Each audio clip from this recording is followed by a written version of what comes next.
Good evening, everyone. I'm Shannon Rutherford, Town Planner for Farmington. This is the Town Plan and Zoning Commission meeting. I will start with roll call of the commission members present this evening. Patrick Carrier, Here. Mike Grbolas, Here. Matt Wagner, Here.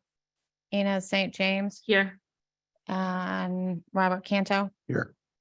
I'll note for the record, we have Scott Halstead and Liz Sanford absent, as well as James Ratcliffe and Matthew Bandel are absent this evening. Thank Okay. you. Excellent. Let's do it. Good evening, everyone. My name is Inez St. James. Welcome to Town of Farmington Plan and Zoning meeting. Today is July 31st. We have a working session on Wednesday and then we break for August. So after today, we'll see you on September 11th. Commissioners, everyone is voting today. Everyone good with the materials? Everyone read everything? Okay, great. And since Scott is away, Matt, would you act as a secretary today and read the notice? Sure. All right, go for it. All right, great.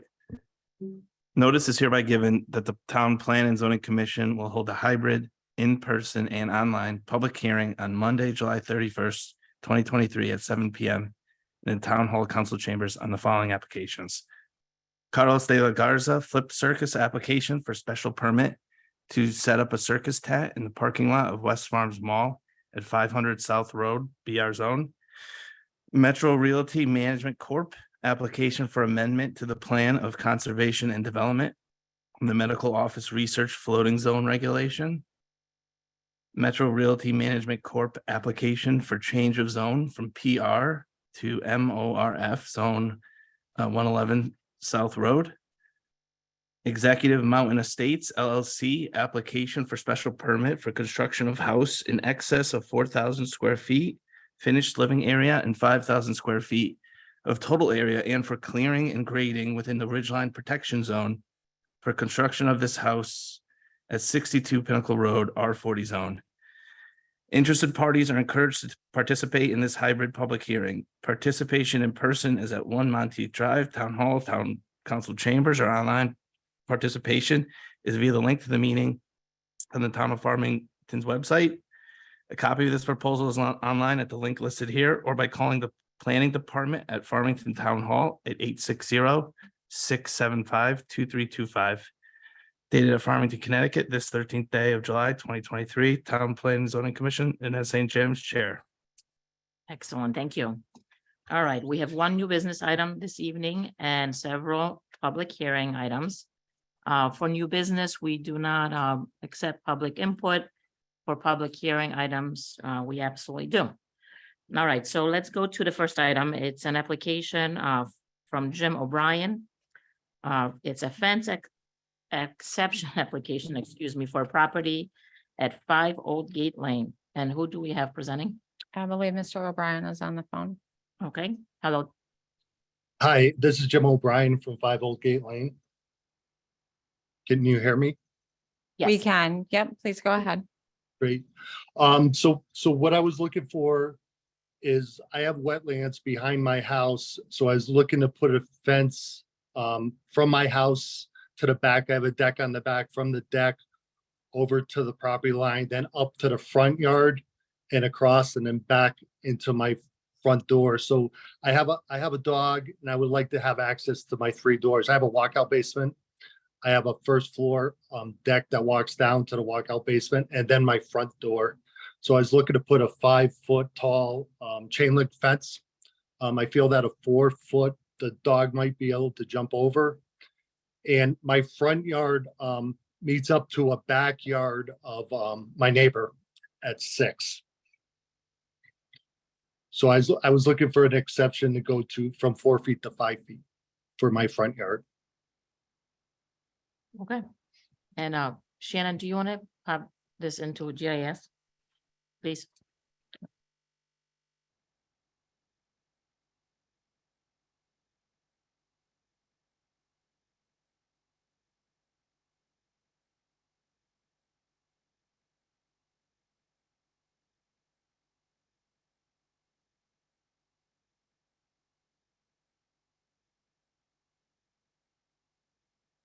So you can see Okay, go Old ahead. Gate. Mhm. So It's off of Colton Street, and this property 5 is a rear lot.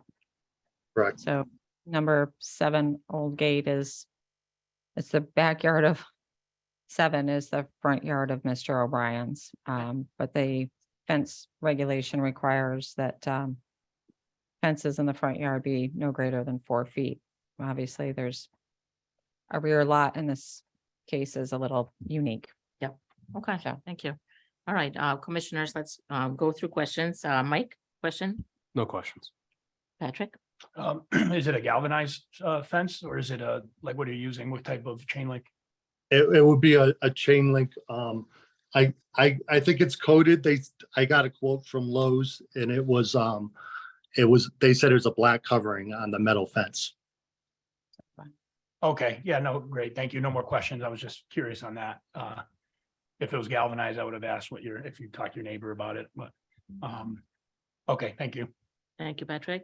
Matt No questions. and Bobby. No question. Okay, I do not have any questions. There's no site issue here with the location, so I am okay with this application. Commissioners, seems pretty straightforward, right, as presented. Are we good to vote? So we need a motion and a second, please. I'd like to make a motion to to approve the application by Jim O'Brien for a fence exemption at 5 Old Gate Lane to install a 5-foot tall fence in the required front yard. Second, Second, all in favor? aye. Okay, it's unanimous. You are all set, Mr. O'Brien. You'll be hearing from town staff. Thank you. It's much appreciated. Have a good night. You too, thank you. Okay, now on to public hearings. Let's see, the first item, it was an application from Town of Farmington. It was a request to extend the lights on the turf field. That application has been withdrawn. So just if anyone is here for that application, of course, you're more than welcome to stay, but that application is withdrawn. The next item before us is an application from Calco Construction. We've been looking or reviewing this application for some time. It's for a 6-lot subdivision at 222 Talcott Notch Road. And we have Brian. Hi, Brian. Hi, how are you? Good, good. For the record, Brian Panico with Harry Cole & Son, 876 South Main Street in Plantsville. So I'll try not to go into too much detail about the stuff we've already talked about and focus on some of the changes. So this is a 6-lot subdivision, private road, cul-de-sac providing access for 6 lots. One existing house on the site, which will remain. That house also has a couple of outbuildings and a pool to the south center of the screen. The layout from the previous meeting remains the same. The changes that we've made are adding a second outlet control structure. Hold on one second. Hang on.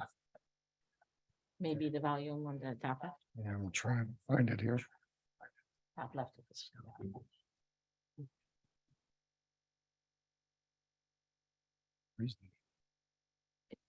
Do you have the same thing on top left?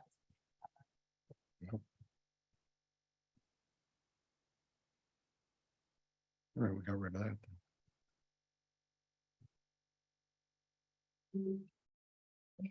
I don't see the volume. Okay. Can you leave the meeting? Bobby, it's on the bottom. There, Oh, it's just flip- upside down. just flip it. Got it. Okay, Thank you. What a problem solver you are. right? New stuff. All right, Brian, sorry about that. No, absolutely. All right, so it's still a 6 home. So subdivision. still 6-lot subdivision. The layout is the same as the previous presentation. The major changes that we made were basically just to the stormwater design. We've added a second outlet control structure in the basin to the south. Can you? Yep, and that's highlighted in red on the screen there. So That's by the road. by the road, correct. So essentially, and Shannon, actually, if you want to jump to the next slide, we'll kind of just talk, give you a little bit of a brief overview of the design and how we kind of do the behind the scenes stuff, so we can better understand why we came to the conclusion with staff that we did. So when we look at storm drainage design, we look at both the existing conditions and then what's going to happen following the development. So on the left of the screen here is the existing watersheds. So we broke those out into 3 different colors. Those represent different design points. So as the water comes down the hill on this piece of property, it eventually gets to Talcott Notch Road. But it's actually going to end up going in 3 different places.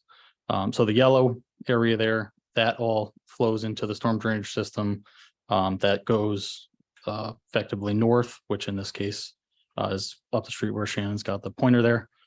The green is another watershed area that flows down to Talcott Notch Road, but then goes into catch basins and across the street, right by Northington Way. And then the area kind of in that pink shade there, that all flows to the street or to the stream and / river that's on the south of the property that flows through a culvert under Talcott Notch Road. So when we look at the existing watershed areas, when we do a proposed design, typically what we're trying to do is mimic the watersheds and the amount of flow coming from each one of those watersheds as close as we possibly can. We have to meet what's called ZIRO, which is zero increase in runoff, which means that our proposed condition doesn't have any increase in runoff from our site compared to the existing condition. So again, typically what you try to do is match those numbers as close as possible. So if you had 10 CFS or cubic feet a second of water leaving the site existing, you'd want to get as close to without going over that 10 CFS leaving the site in your proposed condition. So that's what we had done with the initial design. There was some concerns that there's maybe this stormwater system in the center there or in the green section where our detention basin discharged, where Northington Way is, may have been undersized. So what we did was we took a look at how much volume, how much water we had, the flows going to the other 2 areas to see if we could take maybe some of the water that was going into the storm drainage system toward Northington Way and maybe divert that to one of the other 2 that could better handle the flow. So the most logical in this case was to try to focus as much of that water into that southern or that pink shaded watershed area as possible, because that's the culvert, that's the major carrier of most of that water. And it's also the largest pipe and has the most defined kind of channel for that water to flow downstream as well. So it would have the least impact to any properties by letting more water go that direction. So to do that, what we essentially did was we looked at the numbers and we said, okay, so instead of allowing, and I have the exact numbers here for you. So we took some of that flow. So for design point 1, which is the pink shaded area, we took an extra 5 CFS or so of water from the green area and put it into the pink area. And so 5 CFS of water at the 50-year storm and 4.58 CFS of water at the 100-year storm are now, instead of flowing into the storm drainage system that then goes under Talcott Notch and toward the Northington Way property, it now goes to the south. And by doing that, that was essentially the maximum amount of water we could essentially take out of that watershed area and put into this one to the south, or that culvert watershed area, without creating an increase in runoff in that area. So Shannon, if you go to the next slide down for me. So this kind of a little bit better illustrates what we're talking about. So initially that green area and all of that flow went into the proposed drainage system, then into the street, into the existing drainage system, and flowed through an outlet pipe onto the property where the number 2 there, that's design point 2 is, and then kind of flows down toward that house. And then they have a swale and some landscaping and stuff like that, that my guess is they installed to kind of manage some of the flow that was originally coming from there. And that we believed was obviously the area of the most concern, because the concern was any increase in volume or runoff and stuff like that going in that direction would potentially be an issue for that neighbor. So by adding that second outlet control structure, which is now on the right side of the screen, highlighted in red, Shannon's kindly pointing that out for us, we're taking some of the flow as it comes into that basin and letting it actually flow to the street where we've proposed to add another catch basin, and then down the street where we tie into an existing catch basin. And then the water flows through the culvert under the river into that more defined channel. As it naturally does in that watershed area, we're essentially just taking some of what we are collecting from our development and putting in that direction instead. I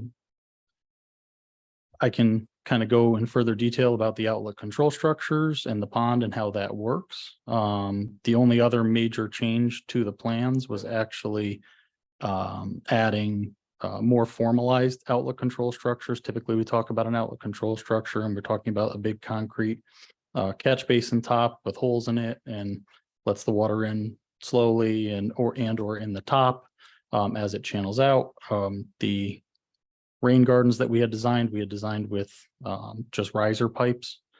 Staff thought that was maybe questionable. Could it get clogged, or from a maintenance perspective? So we actually updated all of those outlet control structures to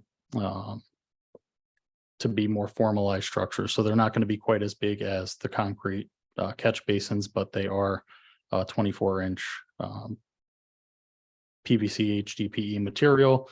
They come up, they have big grates on the top, they have orifices in them, and so that will allow flow in without as much risk to clogging and stuff like that.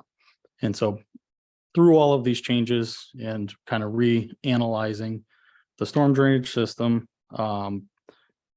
we ended up with still a zero increase in runoff.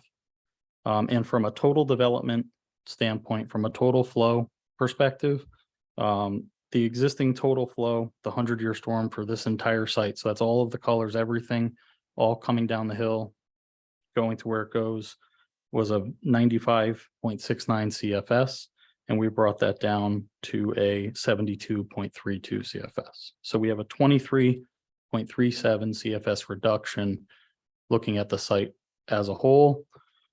And then in our individual design points, we went through that with staff. We've submitted that to them. Design point 1, we have a 2.9 CFS decrease. Design point 2, between 10 and 4 CFS decrease, and then design point 3, 13 to 16.5 CFS decrease at the 50 and 100-year storms. So we are seeing substantial reductions in flow using these detention basins to slow down and meter this water back into the storm drainage system as it collects and as it fills up. So Shannon, I guess if you want to go to the next slide, we could talk briefly about, or 2 slides down.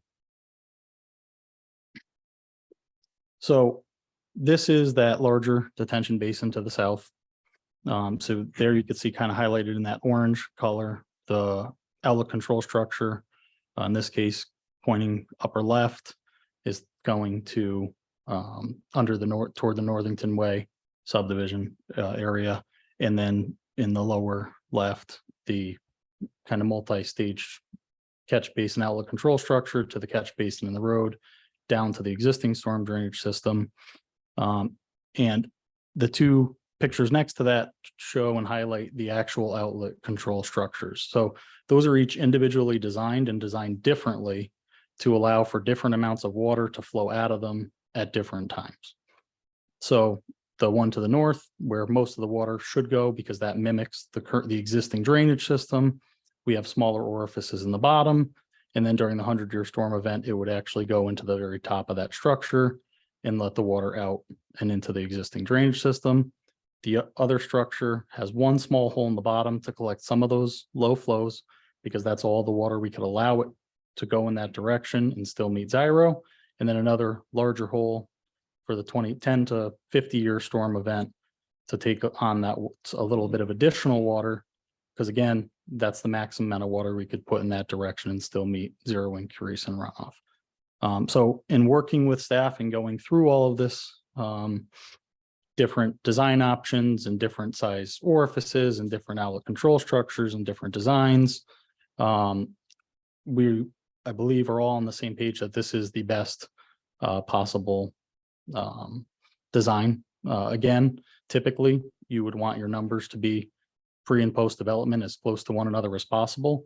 In this case, we're basically reducing what's going toward Northington Way and trying to get as much water going toward the culvert to the south as possible. So while we don't see nearly the same, amount of, kind of decrease in runoff in that culvert pipe under, to the south there, we do see a substantial reduction going toward Northington Way, and that, I believe, meets everybody's goals in this case. Couple other things to note on the plans, it does not depict the double catch basins at the very bottom or the most western portion of the cul-de-sac. That is something that we do intend on adding, as I know that that was a concern at the last meeting, making sure that less water has an opportunity to bypass and end up in the road, and more of it gets collected and put into the drainage system faster. And then we have also shown some additional evergreen screening trees in the corner of the lot 4, between lot 4 and lot 3, in that kind of northernmost corner where Shannon's highlighting, to kind of supplement and improve the existing vegetation in that area. And with that, I believe that's the bulk of our changes. I'll be happy to go through any questions. I'm sure there's some relating to that storm drainage design stuff. Yeah, probably one or two. And also online as well as our senior engineer, Barton Bove. So he's Okay. here to answer any of those questions as well. Thank you. Shannon, correct me if I'm wrong, but this application has to close today, but we don't have to vote on it today. Correct. So commissioners, when we close a hearing, there are no more questions, right, that we can ask. So definitely ask away. So let's take the first, let's go through the commissioner questions. We'll turn it over to the public, and I'm sure commissioners may have more questions, but yeah, let's do it and see where we end up. Mike. Obviously, one of the primary concerns was the stormwater runoff. Looks like you've worked with staff and addressed any of those concerns. Obviously that's one of our primary concerns too. So you're good with the engineering comments? Correct. To those. Correct. I don't have any other questions right now. Thank you. Okay, thank you. Patrick? All right, so just so I understand, so you said that, so the water goes in 3 directions, right? You're saying it goes north, south, and then down the middle, I guess, if you want to call it that. Yes. Okay. Yep. Or to the east, that would be west. Yeah, west. So you're saying, so you put as much water as you could into the bigger culvert to get it, because it sounds like that the primary area of concern is going on Northington Way. Is that, how do you say that? Right down the driveway, right? Is Correct. okay. Can you just explain that again, just a Yeah. little, just briefly on how much water you could put there and how you put as much as you could and why you couldn't put more or whatever? Yeah, so I'll give you, I'll basically do it in three storms. The 3 that we typically look at are like the 2-year, the 25, and the 100-year storm. So the 2-year is your everyday storm. 25-year would be kind of your typical larger storm, and the 100-year being, some of these, much larger storms that we very rarely get, but we have seen them as of lately. So 2-year storm, the existing flows in the culvert crossing, I guess you'd call it south. So this pink drainage area, 8.6 CFS, 2-year storm, 25-year storm is 32.58, 100-year storm is 48.42. And so we actually have those numbers on the screen there underneath these, just for quick reference for you. So that's the existing condition, the amount of water flowing at those given storm events as modeled. So when we look at proposed numbers, we can't exceed those essentially. So when we're meeting Zyro, we're basically saying that we're under these numbers right here. And so our initial design, to go through and look at that, our initial design at that culvert, we had 7.31 CFS at the 2-year storm. So that only leaves you with effectively with less than, with 1.3 CFS of flow you can add to that culvert at the 2-year storm level without exceeding Zyro, which is Right. something we're not allowed to do. Essentially, per the regulations, we have to meet Zyro. So Which is the existing condition. which is the existing condition. So by modeling this with different size orifices and number of orifices in those outlet control structures, we can try to pinpoint, as much water and exactly how much water we can then put into that system without exceeding that flow.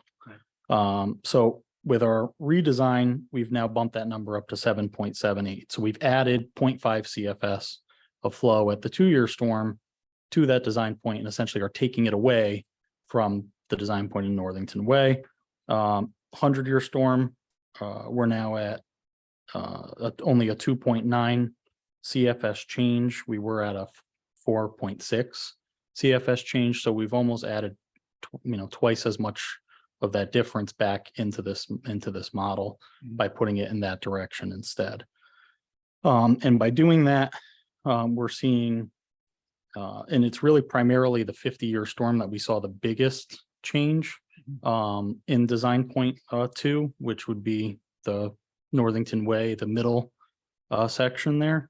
And that was 9.72 CFS change. So we've actually added 9.2 CFS into the area to the south, taking it away from the Northington Way section. And that's strictly, those numbers are going to fluctuate and kind of change dramatically. And they're not as cut and dry as your typical, like, 1 CFS, 2 CFS, 3 CFS increase per storm level, just because of the way we've designed these orifices to try to maximize where we can and minimize where we can't for the storm levels. Okay. Okay, yeah, no, I understand. Thank you.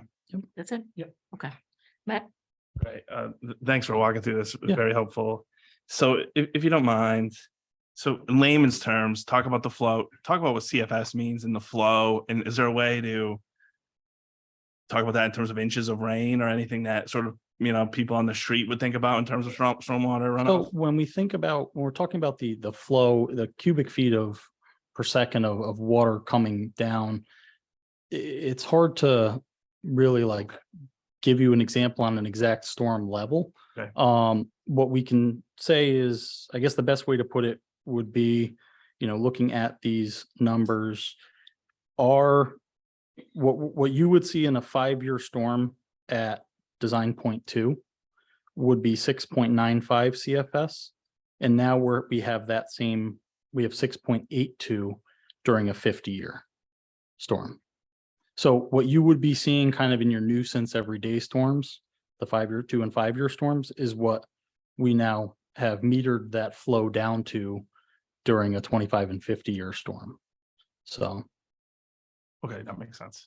And just a question on the stream, and maybe Shannon, if you can pull this up, I'm just curious, where does that stream go, right? Because now we're putting more stormwater than exists today into that stream. Is that fair? Or is it the same? I guess. So we have the less? same peak, we have Okay. closer to the same peak flow, but still less. Yes. Got it. Okay. And that stream essentially flows down to the Farmington River. Okay.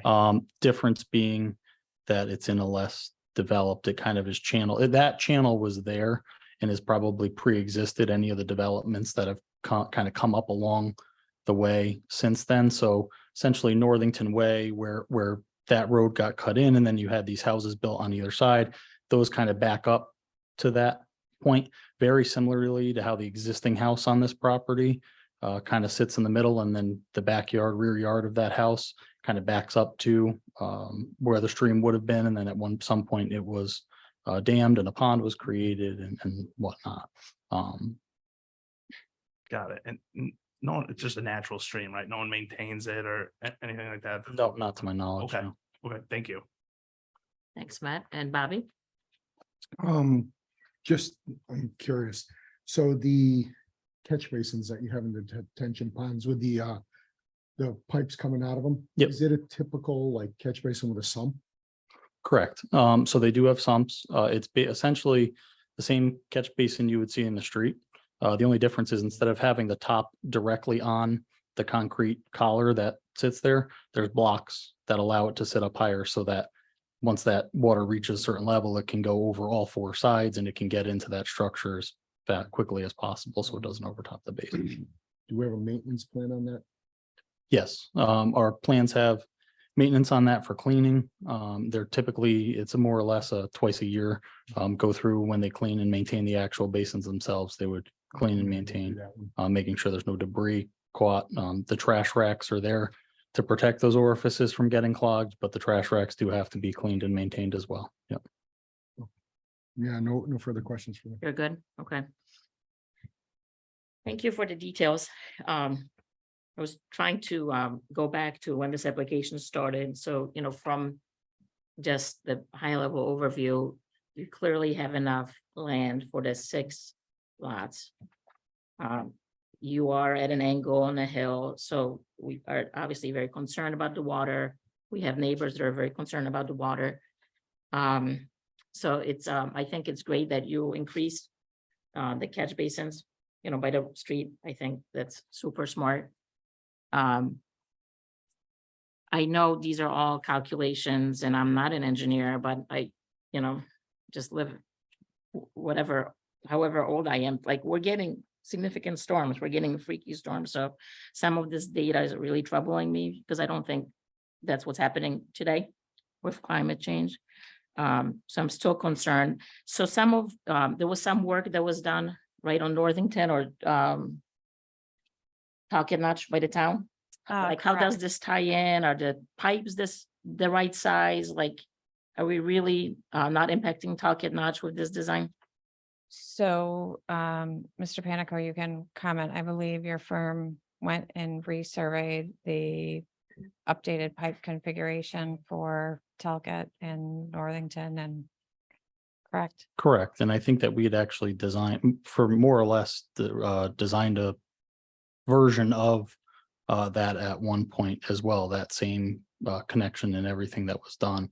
And the pipes that are in place there now essentially are more than able to handle the flow, especially because we've actually reduced that particular watershed area quite considerably. So that watershed area went from, and I can give you those exact numbers, or actually just from a visual perspective, that's the area in yellow. So the yellow on the left there is the existing watershed area. So in the area on the right is what we now have as proposed. So we have directed most of that water actually to the detention basin, the larger of the 2 detention basins. And then the smaller basin that we have in that area that does connect to the town's updated system, that's more or less designed really for water quality and some mild storage, mostly for water quality though. And it does actually provide, again, substantial decrease in runoff. So that is, and actually Shannon has the numbers there. I can pull them up as well. 1 second. Just wanted to let you know what those areas were changed to. So that area of runoff. So when we talk about the areas again, it's the area of land that the water is landing on and then flowing to that specific point went from 5.4 acres down to 1.9 acres. And we are seeing a decrease in runoff in the 100-year storm event at around 16.5 CFS. So that area really was not, I don't believe was ever really an area of concern either with us or with staff, as the reduction was more or less substantial. And ideally what we're trying to do is we're trying to get as much of that water to our formal detention basin, because then any runoff that could be contaminated or anything is getting treated within the larger of the 2 basins itself. And that's why most of this water is directed toward the road and then into that system instead. Shannon, so this went through inland wetland. Yes. Okay, the changes that we were just reviewing, does anything have to go back to inland wetland? Mr. Seer discussed it with them last week. There's no objection. And as far as the plan, and I think I read something, but maybe it was not current. So when we approve subdivisions, it's a 5-year, right, commitment that hopefully the project will be here. So like, and I don't know if this is a town thing or this is developer thing, but like cutting of the trees, I mean, I think we have to be super careful, right? Because of the slope and everything. So how will that be done? Or like, I hope you're not going in and just clearing and then it building next 4 years, you know? Yeah, no, and that's already been discussed with staff. It's all strategically cut. So you have to cut in the road first. And then in the detention basins so that those things can be built Yep. prior to the lots themselves being cleared. That'll both eliminate the disturbance to the site, which eliminates sedimentation on the site and helps to preserve the site as much as possible. It's probably helpful that Mr. Sinise is living there, right? So hopefully he doesn't want to look at the construction for a long time. All right, I am all set with my questions for now. Commissioners, before I turn it over, anything? I got Go one. ahead. First of all, maybe this is for Shannon. So this is a private road. I'm assuming there's gonna be a homeowners association. Correct. So the maintenance of the ponds, that obviously there's a lot of back and forth, between you and town staff and trying to really dial it in. Maintenance is a big thing. How is that enforced again? So town staff imposes a condition of approval requiring that the maintenance records be provided to town staff by January 31st of each year. Okay, We need that for our MS4 permit. So it's a condition that's been added to any private subdivision and any commercial development. We've been adding that in as a condition over the last, I'll say 4 years or so. okay. And then my other question is the sidewalks, because we're potentially voting on that. Can you explain the hardship on the sidewalks and why you're seeking or wanting a waiver? Yeah, so in an effort to just reduce impervious surface as much as possible here, this is a private road, it's more narrow. There are no sidewalks. We've heard from countless neighbors about dangers of driving on Talcott Notch and how busy of a road it is. And that's why we relocated the road to center it on Northington Way to make sure we had more than adequate sight distances and no confusion with traffic patterns. So given the slopes, where we've designed the road, we're substantially cutting into the slope. We would effectively have to continue to cut back that slope additionally and just to provide for those sidewalks. So without any viable connection to anything kind of downstream of this development, we feel as though it's not a good fit, especially being it as a private road. And again, private road it's a cul-de-sac. Anybody who doesn't want to walk up and down the street, albeit a 10 to 12% grade street, so it's definitely good exercise. Would be more or less could do it on the road relatively safely, as the only people coming up and down that road would be your neighbors. All right, so see, this one's a tough one, because I look at this and I, look at it case by case. So there are no sidewalks on Talcott Notch. I'm assuming the school buses must drive up Talcott Notch. Correct. So, so a 12% grade. Before I get to that, the impervious, right? So the impervious, obviously, we're putting a lot of effort into the storm runoff, and obviously, if you add more pavement, that kind of makes it tougher and not as good or whatever. What kind of difference does it make that, what 5 feet wide, I think is our. It's like it'd be like adding an entire another lane of road to that private road. If you did 5-foot sidewalks on either side, for the entire length of the 650 feet, if you only went to cul-de-sac, if you wrap the entire cul-de-sac, I think it's probably a little closer to 7 and change or so. So you'd essentially be, if you did both sides, 10 feet wide by 700 feet long. It's like adding you could look at it as if you took this from a private road and made it a 3-lane road instead of 2. That would be the amount of impervious you're adding. You would have to increase the size of the basins or increase the amount of underground storage or something to mitigate for that. But all that water is also typically running directly into the road. So from a speed of water perspective, you'd almost rather see a larger house than a sidewalk, because the larger house, the rainwater, if it goes onto the grass, can run through the grass, run different directions, slow down the path of travel, whereas that water hitting the sidewalk is going right off the sidewalk, right into the road and right into our basins. So again, like, when you say 12% grade, what I look at is school age kids, right? And I'll be honest with you, it's true. You drive now and really most of the kids are sitting in the cars with their moms or father or whatever. So it's not really a point, I guess, that in my case, I live on Tane Mountain and it's a very steep road and it's about 20 feet wide, I think, or maybe a little more, 21. What's the width here? 22? I think we had it increased. I think it was 24, if I'm not mistaken. 1 second for me. That's awful wide.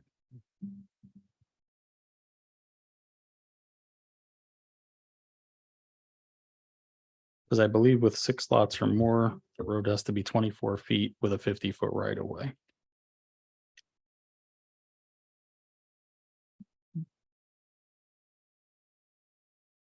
Showing 22 feet on the design. plan. 22. Yeah. So it's 22 feet wide with a 50-foot right of way. And it's got a 12% grade continuous all the way down. Through the bulk of the center of Yeah, the and then section, and then we transition to the at the road and then transition into the cul-de-sac. Right. To relatively flat grade, yeah. And then, so again, I think about that, and currently my kids actually walk and I'm considering calling the bus company and seeing if they'll make an exception, because I'm in an existing neighborhood, and again, most of the kids are driven down, but my kids are not, right? And I have an 11 and a 12, and and I wish there were sidewalks, and I get it, right? Like they're not going anywhere. I hit River Road, they're not going anywhere, but and they're more maintenance and all that, but at the same time, you're essentially telling all the parents that ever moved there that, you really got to drive your kids because it's dangerous, or you're taking that chance. And in the winter, it's even worse, it's like a 12% grade, and now you're losing part of the side with the snow. So if if it was a 3% grade or a 4% grade, even then I might, and let's say even just a hair bit wider, I'd be more apt to be like, all right, this makes sense. And that's the case by case that I'm talking about. So Yeah. I guess that's why I asked, to get rid of that sidewalk, you basically would have to add something for the drainage. And that would be some type of units, right? How would that be done? Is it possible? To be honest, it would probably just go into the basin. We would have to calculate and make the basin slightly larger to adjust for those flows.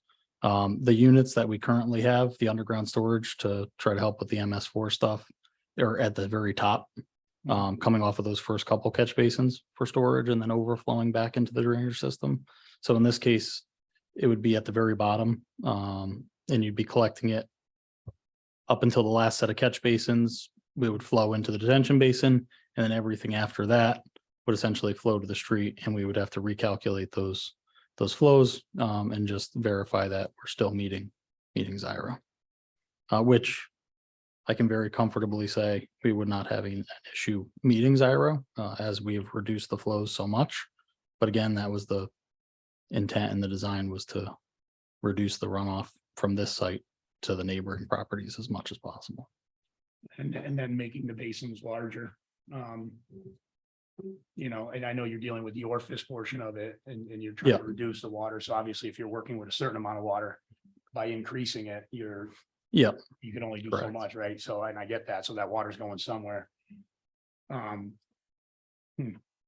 Okay, that's just comments, that I'm Yeah, no, that's making, like I said, it's always the school age kids. That's all, and I know the school buses don't drive up these private roads, Yep. The cul-de-sac might not even I don't know. if it's- Support a turnaround. This it's is a big enough. tough parcel anyway, right? And then you have this.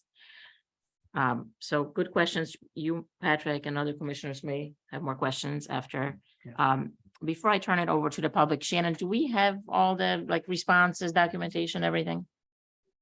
From the applicant? Are we missing anything?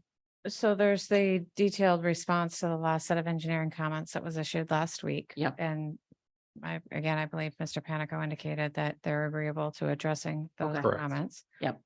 And everything else has been addressed. Okay. So the statements Mr. Panico made regarding the drainage are accurate. Mr. Seer and I have looked at it in detail. We discussed with Russ Arnold, our Director of Public Works, the addition of that second outlet control structure to head south. So Mr. Arnold's aware of it as well and is in concurrence with that design thought process. Okay, thank you. All right, I'm gonna turn it over to the public. So, Brian, you can, sit down. I think we'll take all the questions and then give you a chance to respond. All right, thank you. All right, everyone here and online, this is a public hearing. This is, your chance to, if you have comments, questions, in favor or opposition on this project, here's your chance to come up to the podium, state your name and address, and give us your feedback. And at the end, Brian will come back and respond to all the questions. So let's do it in here first. Whoever wishes to speak regarding this application, come on up. Go ahead. Yeah, thank you. And yeah, please, yeah, for the record. Yep. state your name. Alexandra Gillette, 335 Old Mountain Road. We are in the little cutout portion of the corner of the proposed subdivision. My question is regarding the three colored runoff. What I noticed, if we can go back to that, is that, and I just want to know for my own edification, if you look at the top corner, if you scroll up to the top, yep, if you look at that top corner, that little cutout that you can see there is our property and it changes colors. Can somebody just explain to me whether that has impact here, or does that change the numbers? Did you only talk about the property in question? I just want to understand that a little bit better, if you could. Sure. That was my only question for now. Okay, I would thank like you. to comment Yes. later. No, thank you. Thank you. All right, anyone else? All right, come on up, please. Thank you.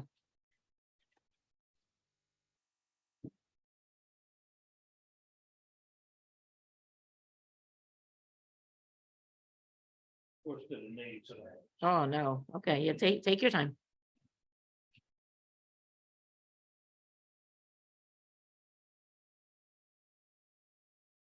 I'm Ronald Faybush. I live at 241 Talcott Notch Road in Farmington. Last time, 2 weeks ago, there were 4 adjacent neighbors. Tonight, there's 1 adjacent neighbor.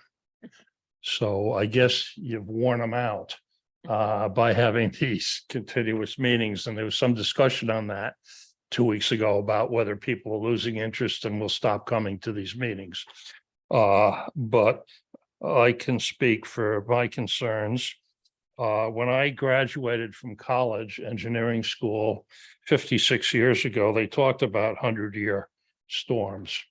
On the news last night, they said that July was, I think, the 3rd heaviest rainfall of any July on record. So I think the 100-year storms are now happening about every 5 years instead of every 100 years. We've certainly seen them in our area of the country. I have a lot of concerns about the water. These culverts that you're putting in, it's hard to judge from these diagrams. How big are they?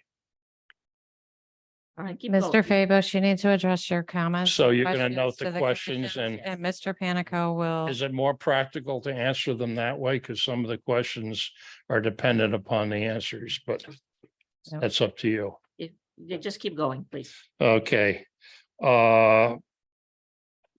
You indicated Talcott Notch Road is apparently on the bottom of the diagram that's on the board up there now. And you indicated that water was going to be diverted towards the south, which means towards the pink direction. Talcott Notch Road in that area flows downhill to the north.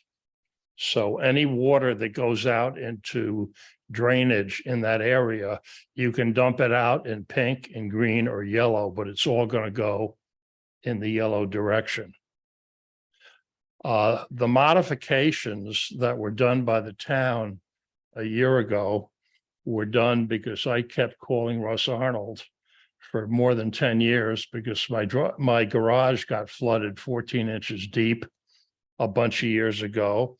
And then 2.5 years ago, same thing happened.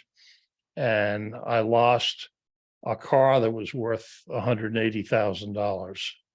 So fortunately, the insurance paid for that, but it was one hell of a hit. Since they did the repairs, there have been no problems. But you made a statement that was misleading about tying into the existing system that's there. Do you have a pointer or should I go up to the map and use my fingers? You go up to the map, there is no pointer, and it won't show up on these because it gets absorbed under the LED But screen. the people in the room will be able to see it. Sure, just be careful with that. Yeah.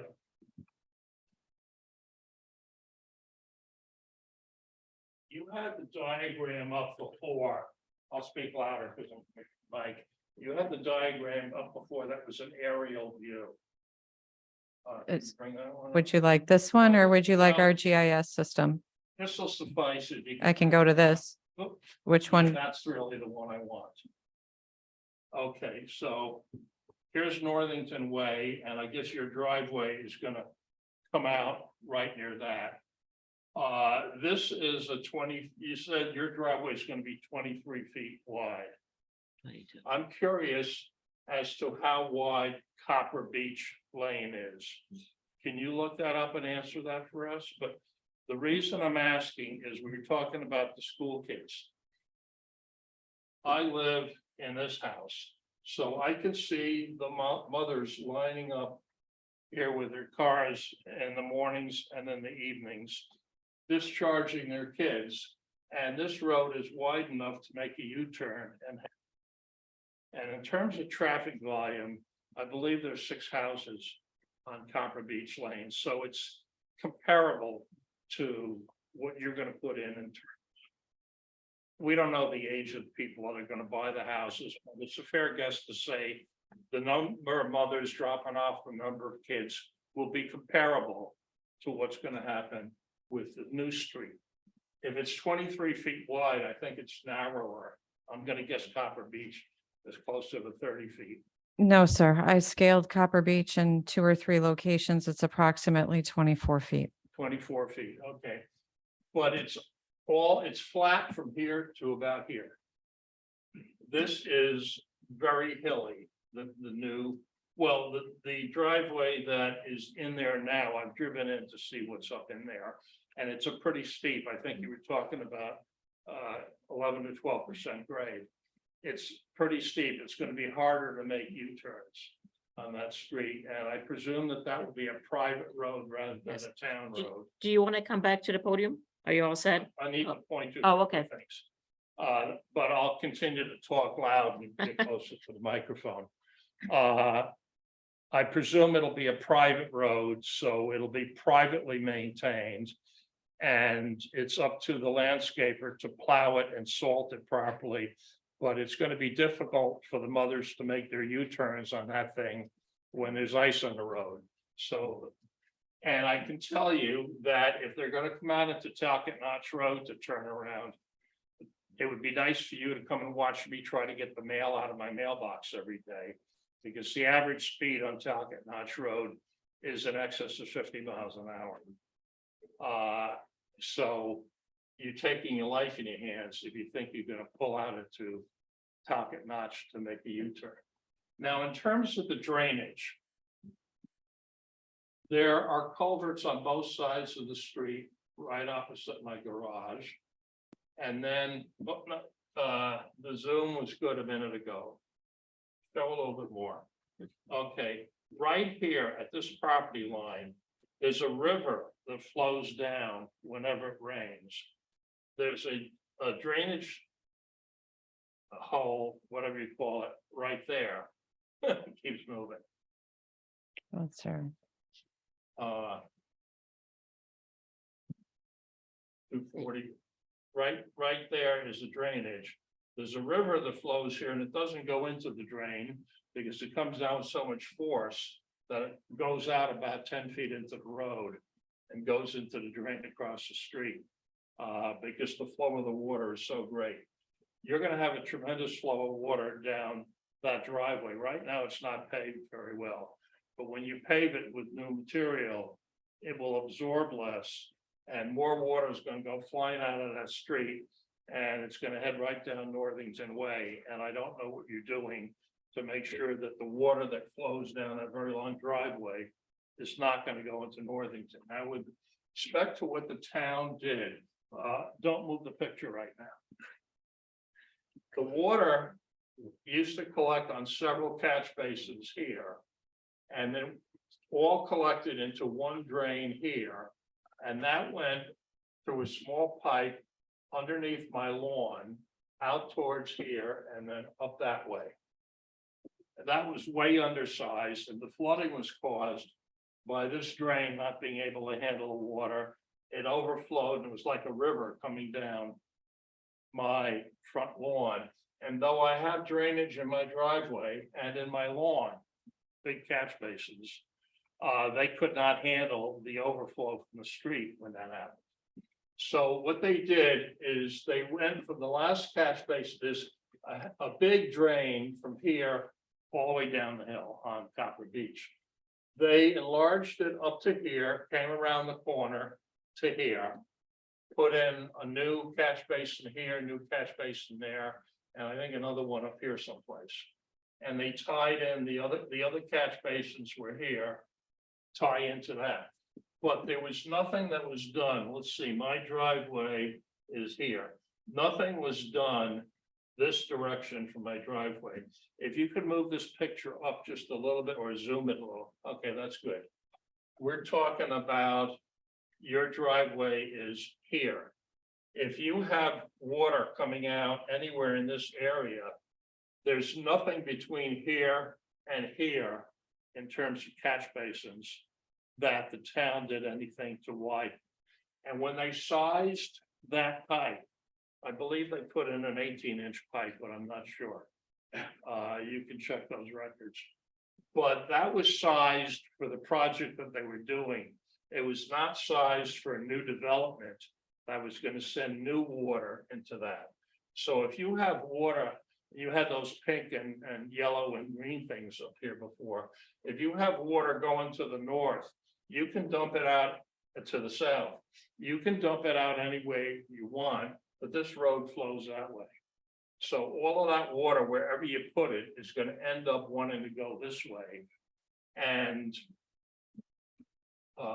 this house is technically on Copper Beach Lane. There's a cedar fence there, and Jack Stanfield was here 2 weeks ago speaking. He has problems as it is now with water coming over the hill.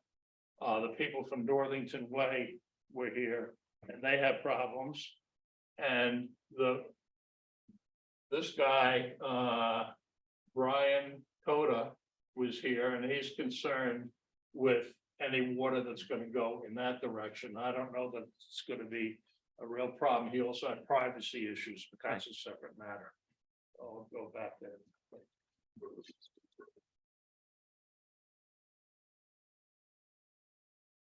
So the water problem was not resolved as far as I'm concerned, and it was a little misleading by saying that the town project that was done addressed it, because no, the town project was done before this and did not allow for this development to be built. Who's going to be responsible for the maintenance of the system that you're putting in? If it's on private property, it's probably up to the tenants. So are they going to have an HOA that's going to be responsible for that? I don't know.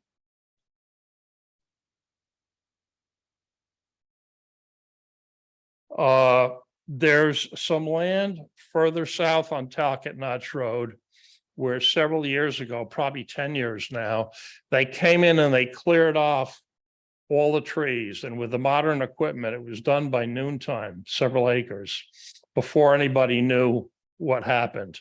And they didn't get a permit for it. And the flooding, with all the trees not there, the water couldn't absorb it.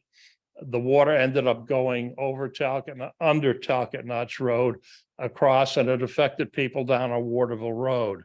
There was a guy with a duck pond down there, and his duck pond was overflowing all the time because of all the water coming down the hill. I only mention that because the intent of that developer was to put 2 houses on that property where there had been 1 house before, and it was sufficient acreage, but it wouldn't pass any perk tests. So the land has been sitting vacant for approximately 10 years now. Have you done perk testing? And does it allow for 6 houses there? Okay, I'm getting a nod, yes, so I'm going to presume. Yeah, well, you'll get your answer. Okay, so I think I've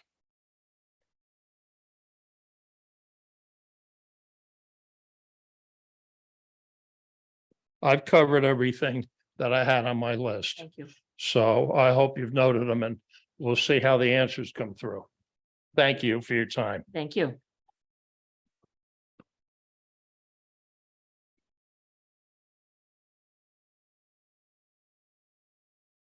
Okay, anyone else that wishes to speak regarding this project? Come on up. Yeah, come on up. Thank you. Thank you.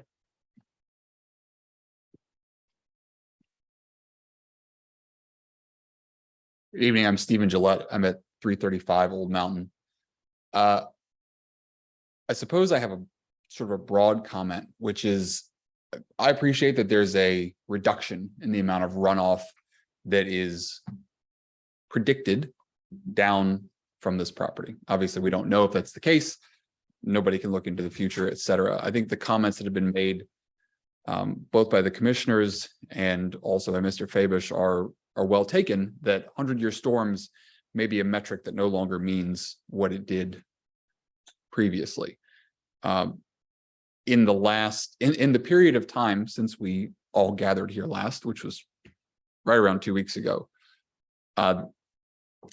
there's a water course on the northern part of this property that doesn't even exist on the town records. And it was flowing at a higher rate than the water courses that are marked and dealt with on this site plan. So again, that's the water course that Mr. Fabish was referring to a moment ago that comes down the northern property line, hits Talcott Notch, is unaccounted for and thus uncared for from a drainage standpoint. I guess the overall point that I'm making there is I can certainly appreciate that the 25 and I guess the numbers were 225 and 100 that were presented are probably accurate. I think they're probably spot on given the metrics that were in place and that have been in place. However, and perhaps this comment is hard to substantiate, but we're all sitting here saying that our gut tells us that it's raining more, and it's raining more aggressively than those of us that have lived in town for several years have ever seen. There's a documented and attempted remediation of the drainage problems on Talcott Notch that have historically existed. It sounds like the town has done a substantial job in mitigating that. However, perhaps not it's impossible to say that they've taken care of everything that's going to happen going forward. But in thinking about all of these water issues that we've discussed extensively now, again, the plan here reduces the amount of runoff. One of my concerns is that it does that by effectively digging a bigger and bigger and bigger hole in the ground on the uphill side of Talcott Notch. What we've heard this evening is that the detention basin has been modeled and remodeled again with the input from the town's engineering department to determine exactly how big it needs to be to meter the amount of water that is hitting Talcott Notch Road and then eventually hitting the Farmington River. That stream that is right now a culvert on the sort of southern half of the property, from what I've seen, does a pretty good job of catching what comes out of that pond at the moment. But that's because that pond is its own natural barrier and sort of speed bump, if you will, to the water that's coming down those two water courses. We don't have the pond if you add a pipe that comes out of the detention basin directly into that culvert. You have everything that's coming out of that culvert straight, or it comes out of the pipe directly into the culvert. The pond's not slowing anything down because the pond is not catching the water that's coming down that watershed. I appreciate that's the entire point of the detention basin.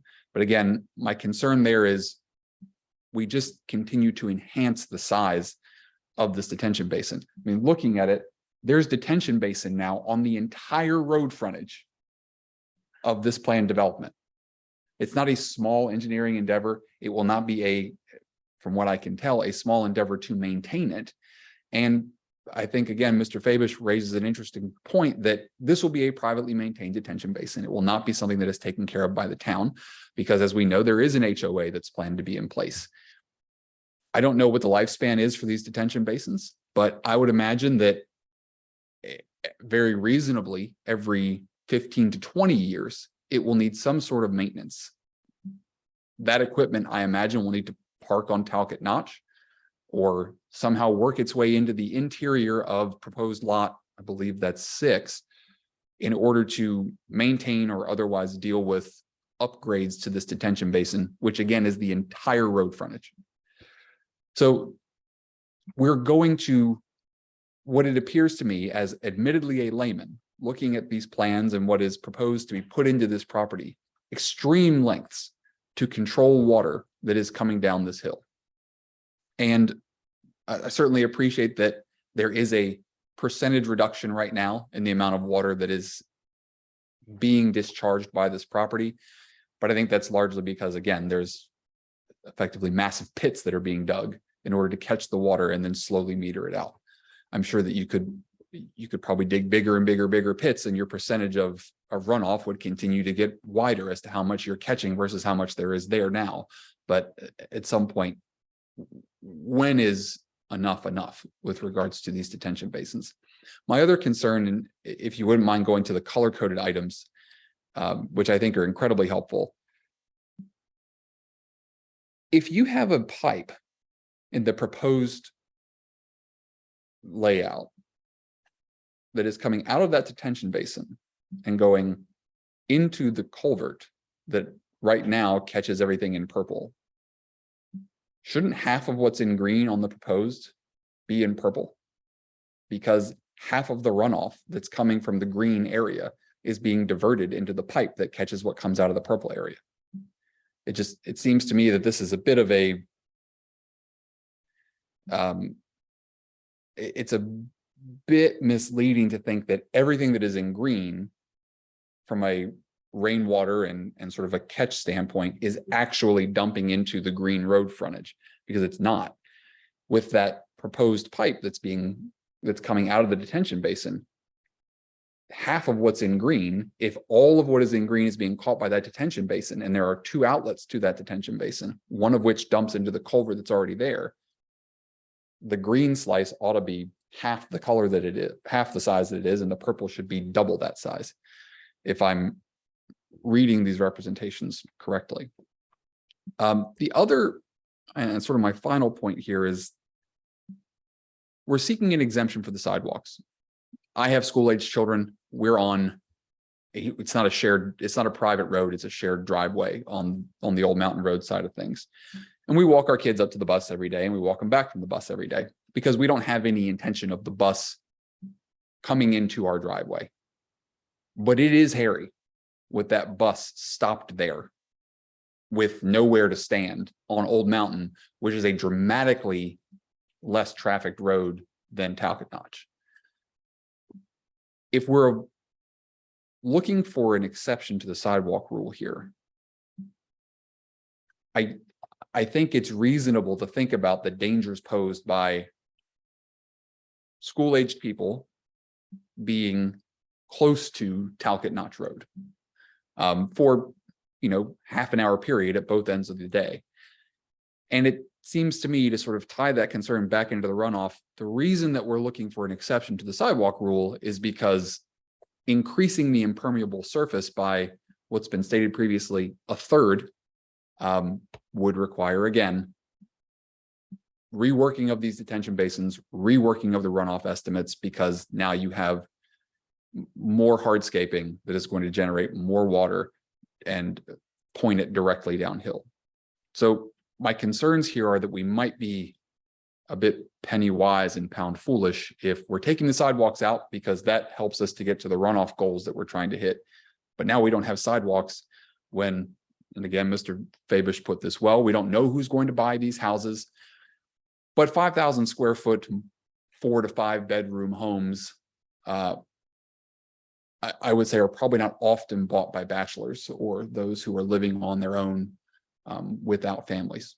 Again, that's speculative, but if there's a concern, and I think it's been articulated both by the commissioners and by those of us here, that this is a difficult situation for a school bus to approach because there are no sidewalks. And the reason there are no sidewalks is because having sidewalks contributes to an already heavily tweaked runoff situation. I don't know. Some of these things, it seems like we've moved one thing in order to accomplish another, and in doing so, we're creating two issues that sort of line up with each other. I do appreciate that the comments that we've made earlier seem to have been heard and approached very gracefully, with addition of some trees and some large evergreens and that sort of thing at the top part of the property. But overall, it seems like there's a whole lot of rework that is going into this plan in order to force it into existence, both from a runoff standpoint and also just from a general spacing standpoint. So those are my comments. Thank you. Thank you.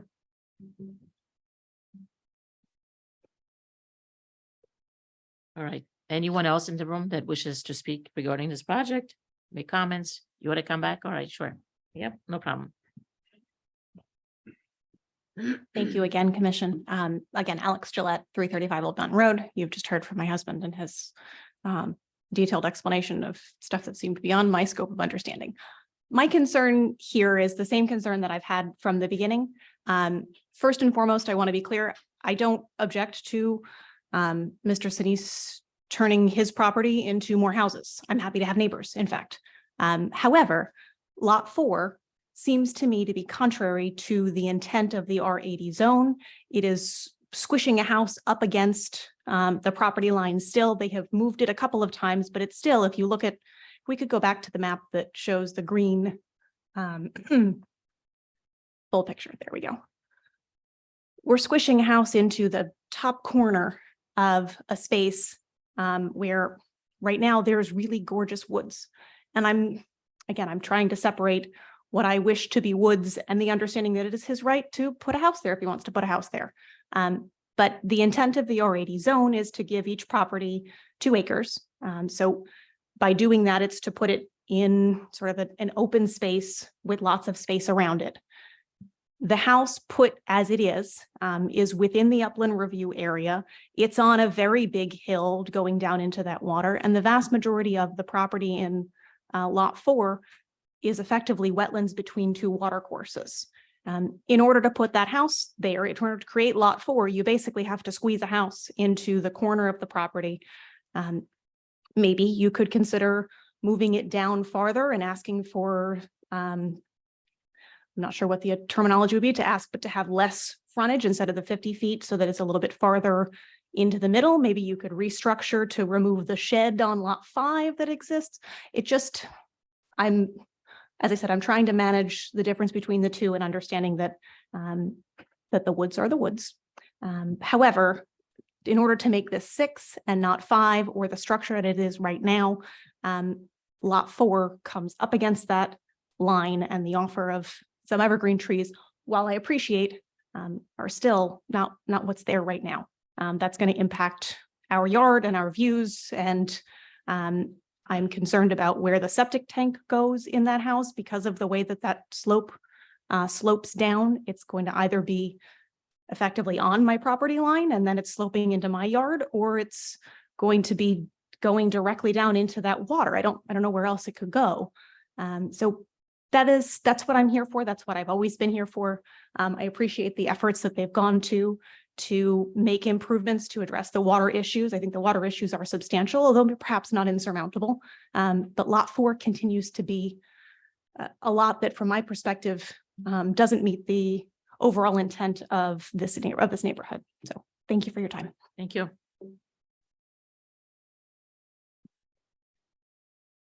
Shannon, are there a lot of folks on the line? There's a few. There's a few. Okay. Oh, yeah, come on up. Sure. No, sir. No, it's not going to be captured in the recording. So the meetings are recording and it's not, but it's, I wish you had sent it to us before. There's no way to accept it into the record at this point. I'm not aware of a mechanism. You Right. can play it for the commission, but it's not going to be captured in the recording and no one from the public can comment. I can send you my wife and put it in the chat. No.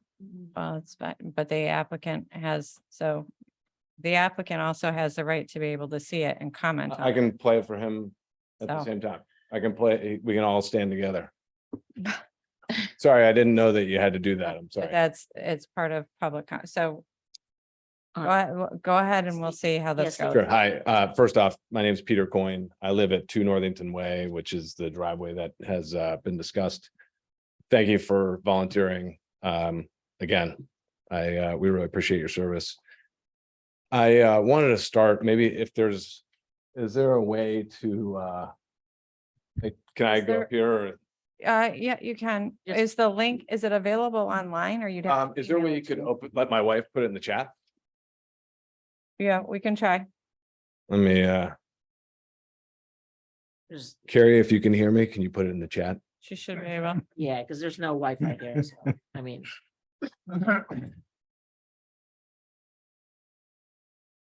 All right. So this is Northington Way right here. Yep. And then I don't know the length of this. I don't see it on the map, but I would guess it's somewhere about 50 yards. And then the other thing, so this is kind of 1 on the other map. We can go to it. This is 2, and then this is 3. That drain, and I'll have some footage to show you what goes into these drains, is over here. This is obviously opening up here, and then this culvert that was discussed, that's 1 where it drains. It actually drains right next to this driveway between the Stanlins, which was for Faber spoke to, and this driveway. And then when I show you the footage of this driveway, it's probably a 5 or 6% grade versus the 10 to 12. And there's no homes that feed onto this. Basically, the driveway is at a higher elevation than the properties around it, and you'll be able to see that. Is there a way to go to the like the aerial view too? Sure, absolutely. This one, that's our GIS, this one? Yeah, so here, going back, there's there's a culvert here that feeds in, and I'll show you some footage of what goes through there in a rainstorm. And then the other one is actually right here, and I'll show you footage of what comes out of this driveway at that house. And then I believe someone talked about this there's a waterway here that kind of cuts right down this way. So we live off Torrington Way. This is an empty lot. This is an empty lot, and then a house here. But were you able to get the link? I haven't seen, I'm just sending her a message. It'd help if I spelled her name right. I think she said she couldn't post to the chat. I think you have to free her to the chat. She said it's not open. But I guess I did have a couple questions, maybe if you could respond to them. I think there was a discussion of the CFS reduction. Has there been a measurement of what is current? So we know what's the baseline in terms of what was the system designed for, as well as what's being added to it, and also what is being added within, I think Mr. Faber said, a certain set distance. what was the other question I had? And then I guess the other question, really, we have young kids as well. So our kids are 12, actually recently minted 13, 11, and 9. And one of the things I always think about is special needs and how would a special needs child be supported in that kind of environment? Were you able to, I can tell you the website is pretty straightforward.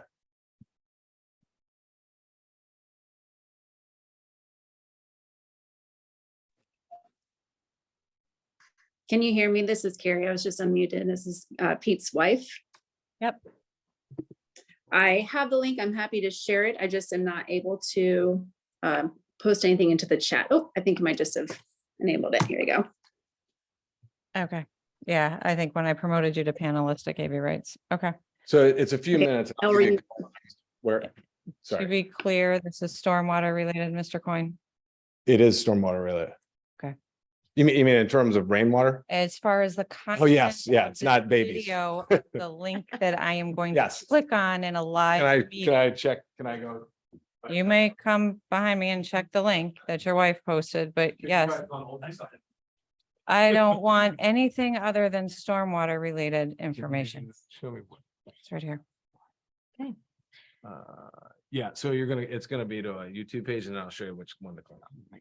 This defines hybrid meeting. This defines way outside the box. That's right. That's it. Yeah. So, I'll kind of talk through what this is. All right, you ready? I'm gonna go ahead and hit play. Is there a way to hit this first? To make it larger. Expand, so, right here, this is Northington Way, the driveway, and you can see the water is coming down the driveway, and you can see that the amount there, this is flooded here, and unfortunately, you can't see the quality. But hopefully you can see it, I can show you on an iPad too. But you can see this water just kind of runs down the driveway. And again, when you go to the top of the street, there's actually about a 1 or 2 inch lip. So this water that comes down is not actually coming from the road. And you can see this is a driveway here. Next, this is the culvert that they said they're gonna have the water go into. You can see the water running down there, the water into the road, probably 3.5 feet. And that's from a recent rain this week. And then you'll see over here, water off of this property that has one home on it and nothing above it. And you'll see the amount of water that flows into that basin right there.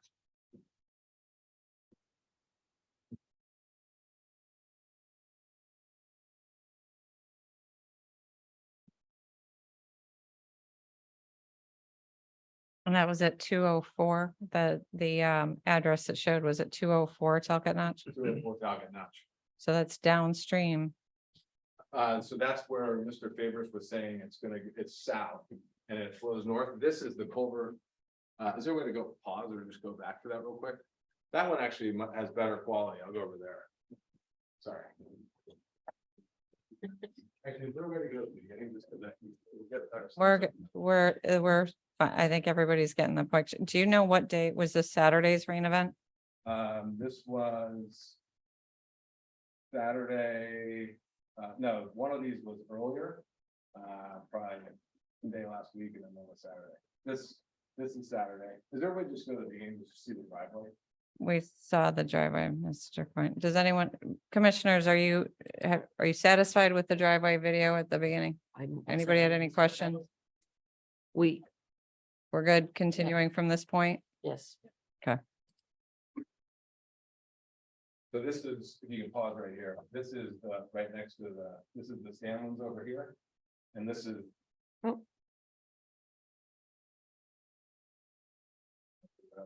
Touch screen. Oh, sorry. I think especially. Maybe. Don't touch it. I won't. So this right here, that's the Stanley property. I won't touch it. And then the driveway is right here. So 1 and 2 basically feed into about 6 feet apart. Hit play.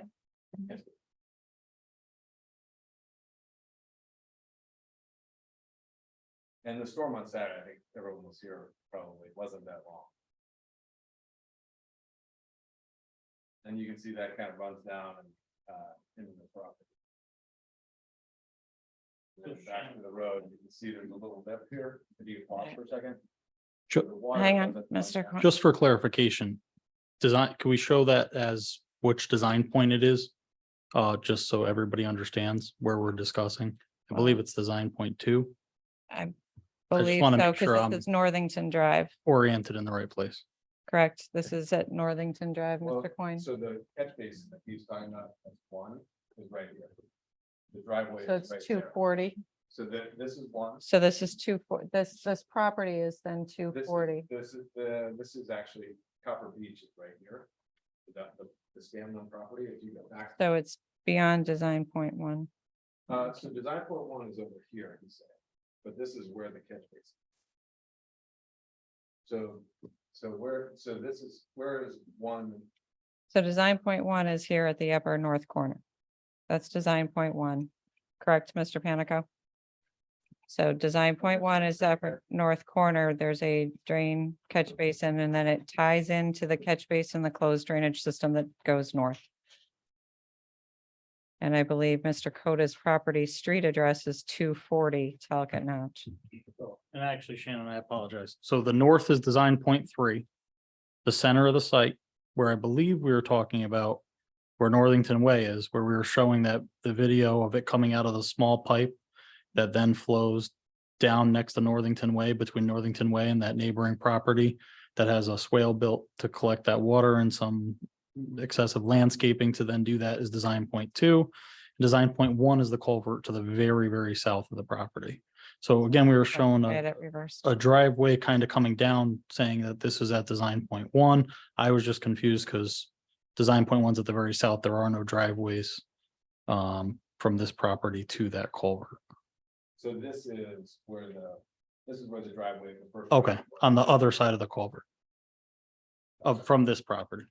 Yeah, so this is the driveway, the first driveway that had like 3.5 feet of water into the road. This is one. Gotta keep going. So Okay. what I'm saying, We- 3 actually coming out here or it comes out. No, it comes out at the north. I know. It discharges here at the.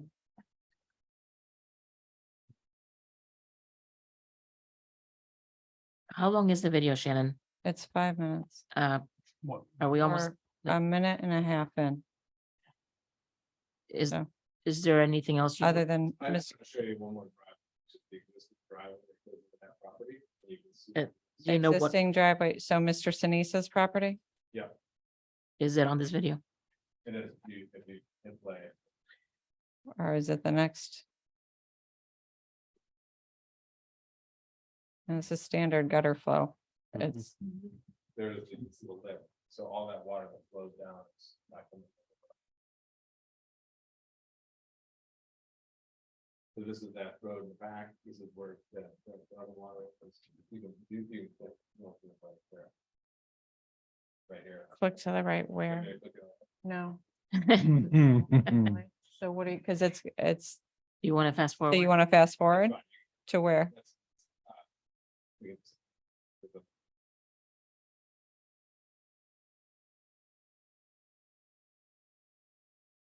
I think it's important, all of you talked about the amount of water that flows off this mountain, and that's what comes down. And you'll see how deep it is in a second. And this is on Northington? That's This the- is that's Northington. Northington. No, it's, Hmm. no new homes, you can see the depth of that water.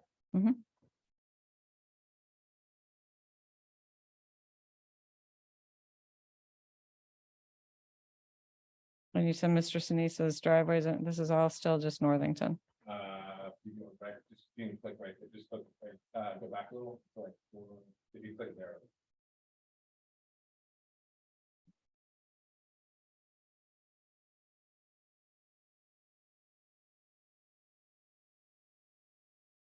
But that, one of those empty lots is right here at the base of this, which would get flooded if additional water comes down.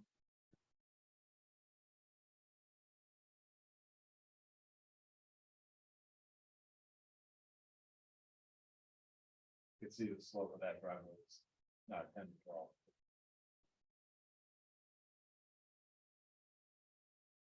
But which drive, so where are we at this point? This is still north. Okay. I think it's like that.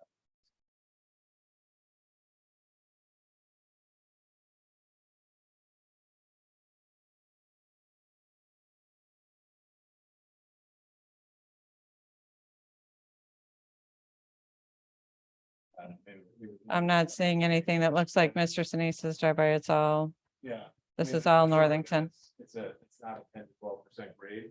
It's Mhm. much less than that, but it flows right into the road. So I appreciate you taking the time to see that. Obviously, it's a concern to us because there's already a fair bit of water that comes down that driveway and there are no homes. And there's also, no one's referenced it, but I don't know if you drive on Talcott Notch much, that there is a home there's someone who's digging and there was a big mess that kind of flowed into the road.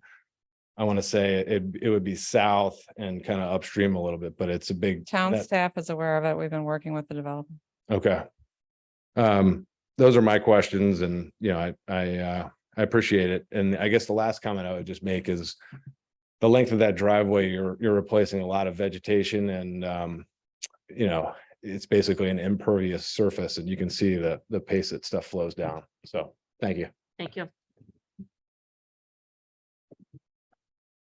It's exciting. Thank you. All right, and anyone else in the room or online? All right, how about we turn it over to online, Shannon? If anyone else is called in to offer comment regarding the application for 222 Talcott Notch Road, please raise your hand using the feature in Zoom. You will be acknowledged by the commission to ask your questions and comments.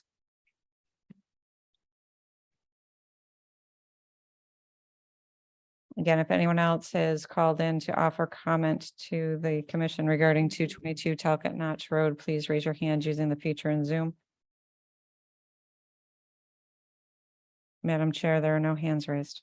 Okay, thank you. Do you mind coming up right and answering? Yep, Absolutely. all right. So I guess we'll kind of work maybe backward Sure. from the most recent. So as far as the video goes, I think that, you know, I appreciate it.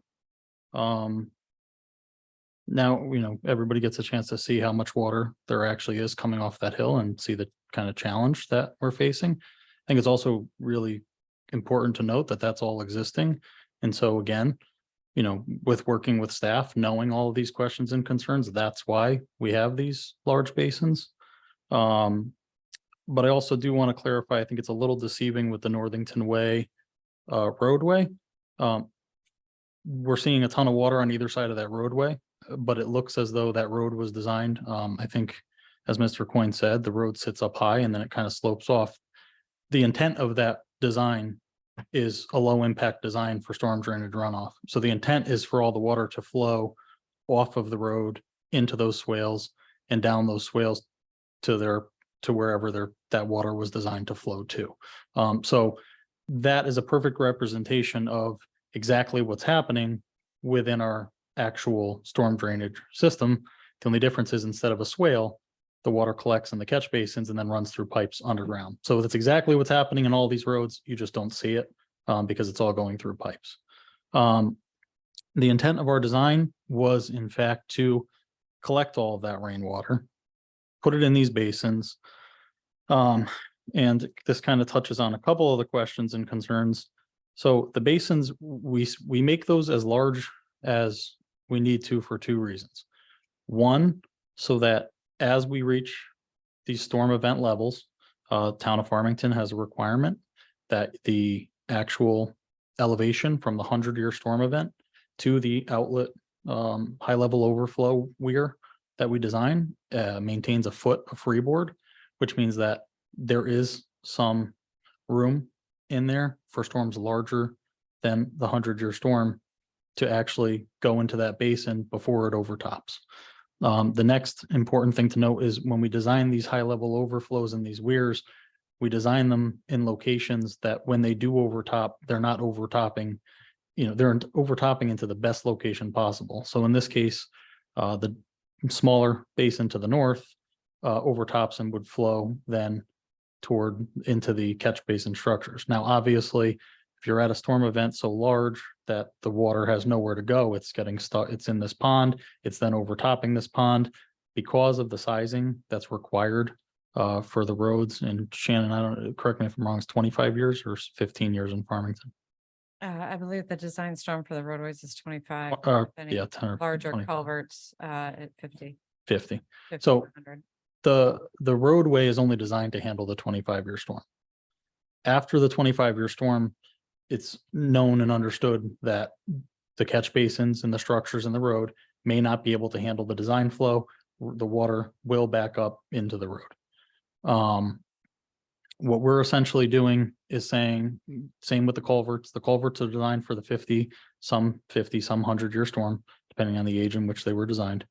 But all of this water that we're letting out is being released into the road. So if you had a 500-year storm event, we're not discharging this water directly into our neighbor's pool.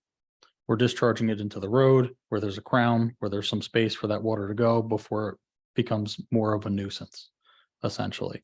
We can't solve for every possible outcome. We could have a 2,000-year storm tomorrow and we'd come back in a month and this would seem like a joke to be talking about because you had so much water. But the idea is that if you were to design to a storm level greater than 100, this basin could be twice the size, and we could absolutely make this basin twice the size. But at what point is there a balance between, what's reasonable to do for something that's going to that happens every 1,000 years and what's not? So the other thing that I think is important to note is that when we're talking about the 100-year storm, we're talking about a frequency and a level of storm event. There's two different things there. There's frequency and there's actual intensity of rainfall, and that's what we base all this stuff on with the NOAA numbers. And so we use all of the NOAA numbers. That's the best information we can for the 100-year storm, 50-year storm, 25, all those different storm levels. That gives us precipitation depths. It gives us intensity numbers, and that's what we're using to model. So as far as, yes, we've had, 100-year storm, we've had 500-year storms in the last 30 years. That doesn't necessarily mean that the, 100-year storm should now become the 5-year storm. It just means that the actual level of intensity and or precipitation depth is reaching that level of intensity. And again, we're designing based on the town regulations. We're designing with the best possible information for modeling that we can. We're working directly hand in hand with town staff to do this in the most responsible way we can. I understand that this has been a dragged out process. I understand that it's a long process, but and Shannon, correct me if I'm wrong, the last design without diverting any water anywhere, it met Zyro. It met the town regulations from stormwater perspective, more or less. I believe so, yes. So with this- this is just us trying to go one step further because we heard the concerns of everybody in Northington Way and on these adjacent properties. And so we're trying to make changes to better the design, even though the previous one met all the town requirements and regulations. As far as the punch through some of these questions, lot 4 meets the regulations. We've gone through that with staff successfully. The septic system is in the front yard. That lot basically runs parallel with the front of the house in the front yard. So it would be a gravity flow system. We have soil tested the entire site on multiple locations to prove viability for both septic systems, and done all the percolation tests and deep hole tests. We just did confirmation test pits on the existing home and designed a system on the existing home as well, so that in the future, Mr. Sinise can go ahead and, because that would have to be his first step, would be relocating a septic system. So all of that has even been done very recently with the same results that were done previously. The northern property line of this, where the concern is about the river that may or may not be shown on the mapping or flow. We have discussed this with staff. We are aware that there is a less defined swale there and a less than ideal structure. The catch basin in the road has a corrugated pipe that comes out of it that is meant to probably collect those flows. We have designed a as part of the outlet control structure in that and the pond to the north. That will flow into a catch basin. And we've actually just discussed this with Bruce earlier today. Talked about doing like a DG head wall structure on that so that as the flow comes down the hill, it would be directed into that structure. Again, also, we've reduced the area, the drainage area of that because of the backyards and because of the rain gardens and the houses and the other swales. You'll see that the area in yellow where we're talking about that flow coming down, it's been significantly reduced because of that. So when we're looking at these colors, just so to make it a little more clear, because the question came up, when the rain falls out of the sky and it hits the ground and it flows to one of these design points, that's the area of land in which it's flowing from. So that when the rain falls out of the sky and it hits the purple area, it's all eventually flowing downhill to a certain point. That certain point is depicted as a design point, and that's what we're showing in these maps. So in areas where it crosses over properties and does all these different things, off of our property, we've done all the survey and stuff we can on our property. We've expanded this out to what we believe is an adequate watershed area to calculate these things from. And then we use aerial topography data to actually figure out off-site and off of our property areas where we haven't surveyed roughly where that water is flowing from to get the most accurate representation we can. We're also using the same topography in both the existing and the proposed so that we know we're getting the most accurate numbers and the most accurate comparison between the two. So even though we're taking some of the water from design point 2 and putting it back to the south, it's not changing it's not the watershed area that's changing. It's just that we know that we're adding flow back into that watershed that wouldn't have naturally gotten there based on our proposed design. And so that's how that was calculated. And again, that was one of the probably main item that we went through with staff in the last week and a half or so to make sure that that was to everybody's liking. HOA will do all of the maintenance. HOA would be responsible for handling all the maintenance for both the road and the ponds. Again, all of the design flows and all the changes are basically done specifically to try to reduce the amount of flow to these areas of concern that all the neighbors are pointing out and put them into the least area of concern while still maintaining the same amount of flow as the existing condition. So we know we're not overburdening that existing location.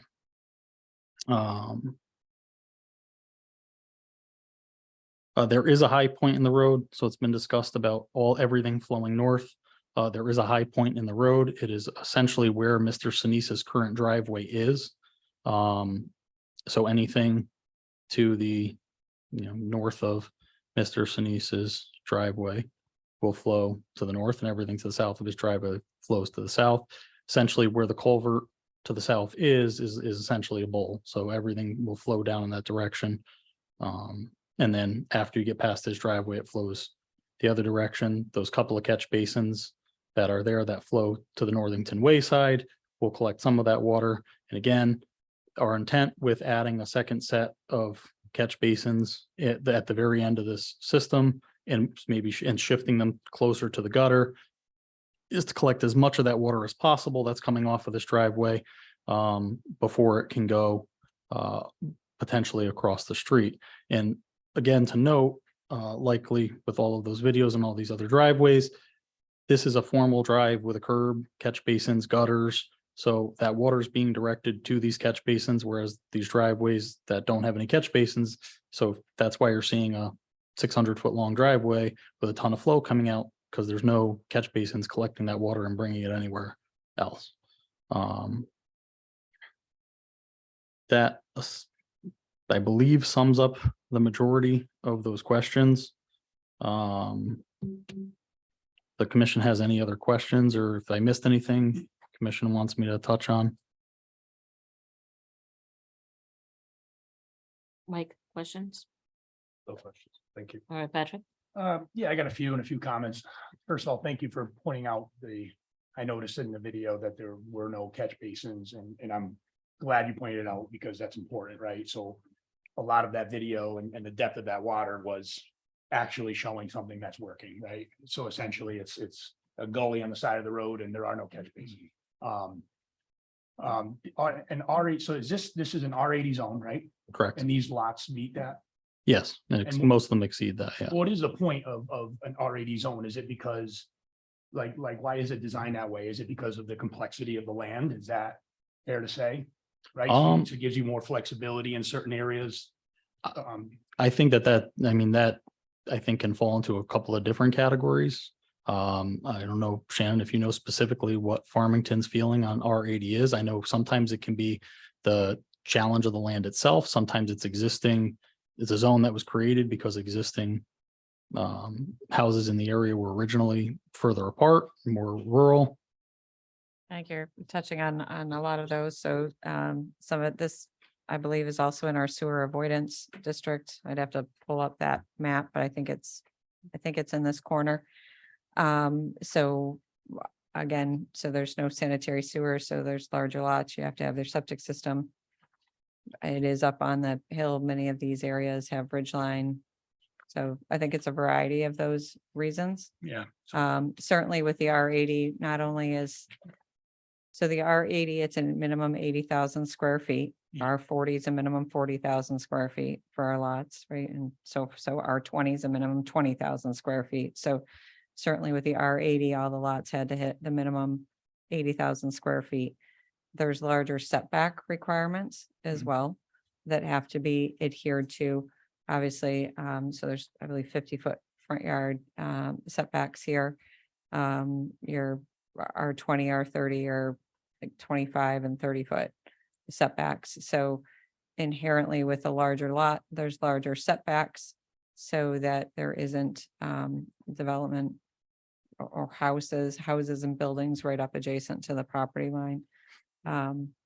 Again, in keeping with a little more space between each of the lots than you will see obviously with an R20 subdivision, right?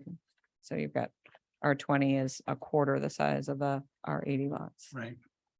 Okay, so lot 4, getting back to lot 4, what is what is the requirement? So being up against close to the other property. Case, is that considered a side yard? Yeah, so that's a side yard, very similar to actually right there. Shannon, scroll back actually for me. Oh, you want the table? No, just up to the top of lot 1 and how that house is right on the side yard. Mhm. There's probably some limitation to that lot itself that it's just easier to put a house right there. It required less clearing, maybe less something. In this case, yeah, that's exactly what it is. It's reducing clearing, reducing disturbance to the trees. The wetlands there's those perennial streams that run through. So instead of disturbing any of those perennial streams and any of that waterway, Conservation Commission wanted to see that preserved in conservation easement. They wanted, I believe it was 10 or 15 foot feet of conservation easement to those, so that we kept a natural corridor essentially from the top all the way through this whole site. And so that's what we provided.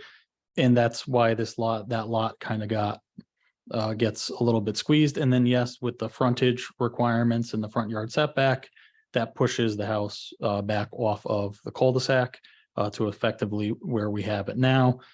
Plus, again, as Shannon mentioned, with the need for septic systems and wells, septic system, in this case, you always want your septic system downhill because then you have gravity flow instead of needing a pump or anything like that. And so in this case, to have the room to put a septic system in front of this house meant it had to be this far back. So between front yard setback, septic system, and a variety of other things, that's why the lot looks basically the way it does. And so, could that house potentially, shift a little bit here or there, depending on this design, the style of the house, who buys the house, the shape of the house, when it comes time to a final plot plan. Yes, so there's, again, when we're showing this, it's more or less, conceptual until somebody buys it, know what they want to build, and then goes to build it. Then we sit down, we sit down, put a plan together and send that back to staff for review yet again. But the setbacks are the setbacks. So I could show that house in the middle of the lot But at the end of the day, the zoning specifically says, here are your setbacks. If you meet these setbacks, then Right. you can do it. So I could show that house on the dot where the number is, for the lot, but that doesn't necessarily mean that whoever is going to buy it has to then particularly build it that particular way. So basically you took that particular style house and you plotted it. In the Correct, best and- place considering all factors. Correct. So we put these and we say, all right, listen, this is the best possible location for this house, because this is where the septic system needs to go. This is your setback requirements.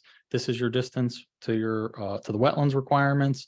And we feel that this is the best possible location for the house. Yep. And again, when we've used very generous footprints, these are very large footprints. So as not to sit here and say I could show a, 2,000 square foot house on there and it'd be the size of that garage With a front load. with a front load, and you'd be like, okay, great. Look at tiny little houses. Look how much land there's left. So we're trying to be as transparent here as possible to show what the possible outcome could be. Okay, thank you. Absolutely. Okay, Patrick, good questions. Matt? Yeah, just on the sidewalks, I just thought of this. 'Cause I'm not an expert on sidewalks, but do we need to have impervious surface sidewalks? Is there such thing as impervious surface sidewalk? That I'm not sure if that's a lot or not, but I just thought of it as a question. I'm not sure who that's for, Mr. Panico or Shannon. I just thought of it. Is it possible? Sure. Okay, So yes. Okay, it is thank you. possible. Wait, you want? go ahead. No, I was gonna say, I mean, depending on what that actually entails, if it's like gravel or a, stone walking path, like that's certainly something, but then maintenance becomes an issue. I think from a, Pervious concrete panels, and there's pervious concrete or pervious bituminous concrete, so it's more expensive, substantially. but. How does that it's- work with the grades? Does that factor in this? I think I think it could probably be done. I think that I'm also plugging through and having two very small children of my own, wondering if there was a sidewalk here, would I even let my two children walk down the sidewalk to the street? Hearing how dangerous and how bad the street actually is. But I think that, maybe perhaps instead of a sidewalk, maybe a, bus drop off area or an area for children specifically to stand at the bottom. Could be done out of, pervious pavers or something like that with a bench, just an area dedicated to that, that's off of the street, off of both streets, safe space. So parents to wait or children to wait for their parents to walk down the street to get them or whatnot, may be a good solution to kind of all the above. I'm good. You're good? Yep. That's it? Okay, just sidewalks. I'm just teasing you. It's all good. Bobby?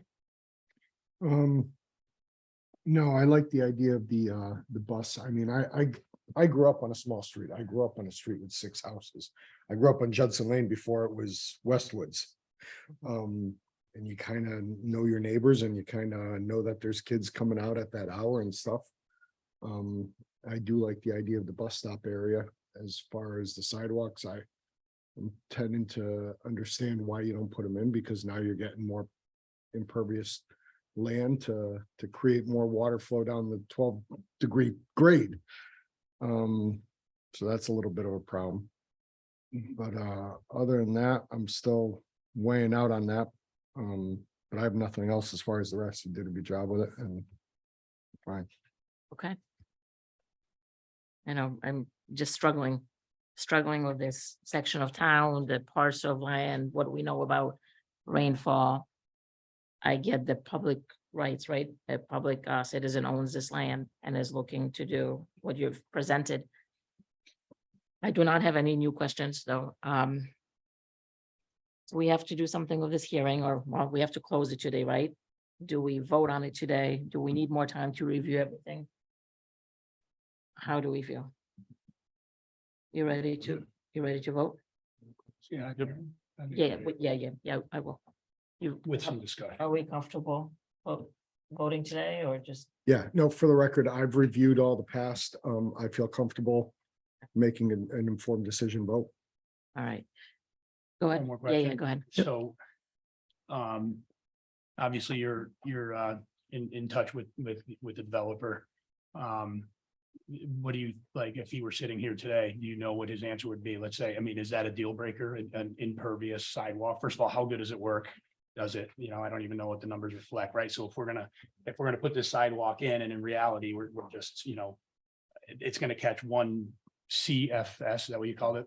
Yeah. Of water, I think, to be honest, I think you'd be more in favor of modifying the detention basin than, from a cost basis, I'm sure it's Yeah. substantially cheaper for him to expand that basin or do something of that nature than it is to switch to pervious sidewalk. And again, the issue with the pervious sidewalk would be if you're using like a pervious concrete or pervious pavement, the water is still going to be moving over that surface relatively quickly, and you're still going to have substantial runoff during the 50 and 100-year storm. I mean, if it was, a light mist that's making its way into the fine, holes in that, yes, it may infiltrate, but during a heavier storm event, that water is just going to be rushing down that surface. And much like how, the discussion of the pond that's behind Mr. Sneeze's house, that's essentially always full, and it slowly spills over into the brook. As more water comes in, that's not slowing any water down. So our pond, for example, the water flows in, it sits in that pond and is held. A pervious sidewalk or an impervious sidewalk doesn't actually hold really any water unless it's a very, very, very low flow. At some point, that's just gonna rush straight off and go, just like how, a river, you add more water to it, it's not slowing down just because, it's got a different place to go, or the dirt underneath it is a pervious surface. So the point of an impervious sidewalk is more for to, how do you put that, to treat the water? It's better suited to, it's almost really, I think that the purpose of that is much more better suited to things like parking lots, Right. surfaces that are flat, where the water will fall, it very slowly, 1%, 2% grade, makes its way across, goes into the cracks, the holes, and then can go into the subsoil and underneath it.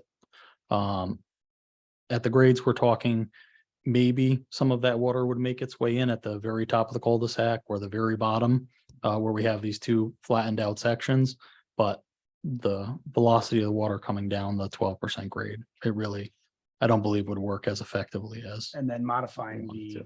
tension basin still wouldn't help so let's say we increase the impervious. Yeah. Right, and we modify the detention basin, you've tried to accomplish a best case scenario and you reduce by a certain amount, but now We're just adding more back you're in. you're adding more, even though you're modifying, you're adding more, Correct. right? More than what you have, right? More than You know what what we I'm saying? have. So right now you're below what the standards are, is what I'm getting out of it. Correct. Okay. So ideally, so no matter what, we can always add more impervious surface, and we can always, make a bigger pond or do tweaks to make it all work. But the idea of low impact development and everything as a whole is to reduce that impervious as much as possible. So again, in this case, where we feel as though the sidewalks are not the best suited thing for this particular site and development, because of both the topography, the nature of the area, sidewalk connections in the area. Right. We just feel it's not as good a solution as that the not having them outweighs the having them. One last question. I promise. Yep. Go ahead. So let's say tomorrow we have a storm that's bigger than the 5-year storm. Does that rewrite the book? Is there a new 5-year storm? Is that fair to say, or how does that work? No, I believe it's done based on averaging. So they look at over a period of time, storm volumes, intensities, all these things that happen. So I think that the last major one, like Hurricane Sandy, that they did a huge update.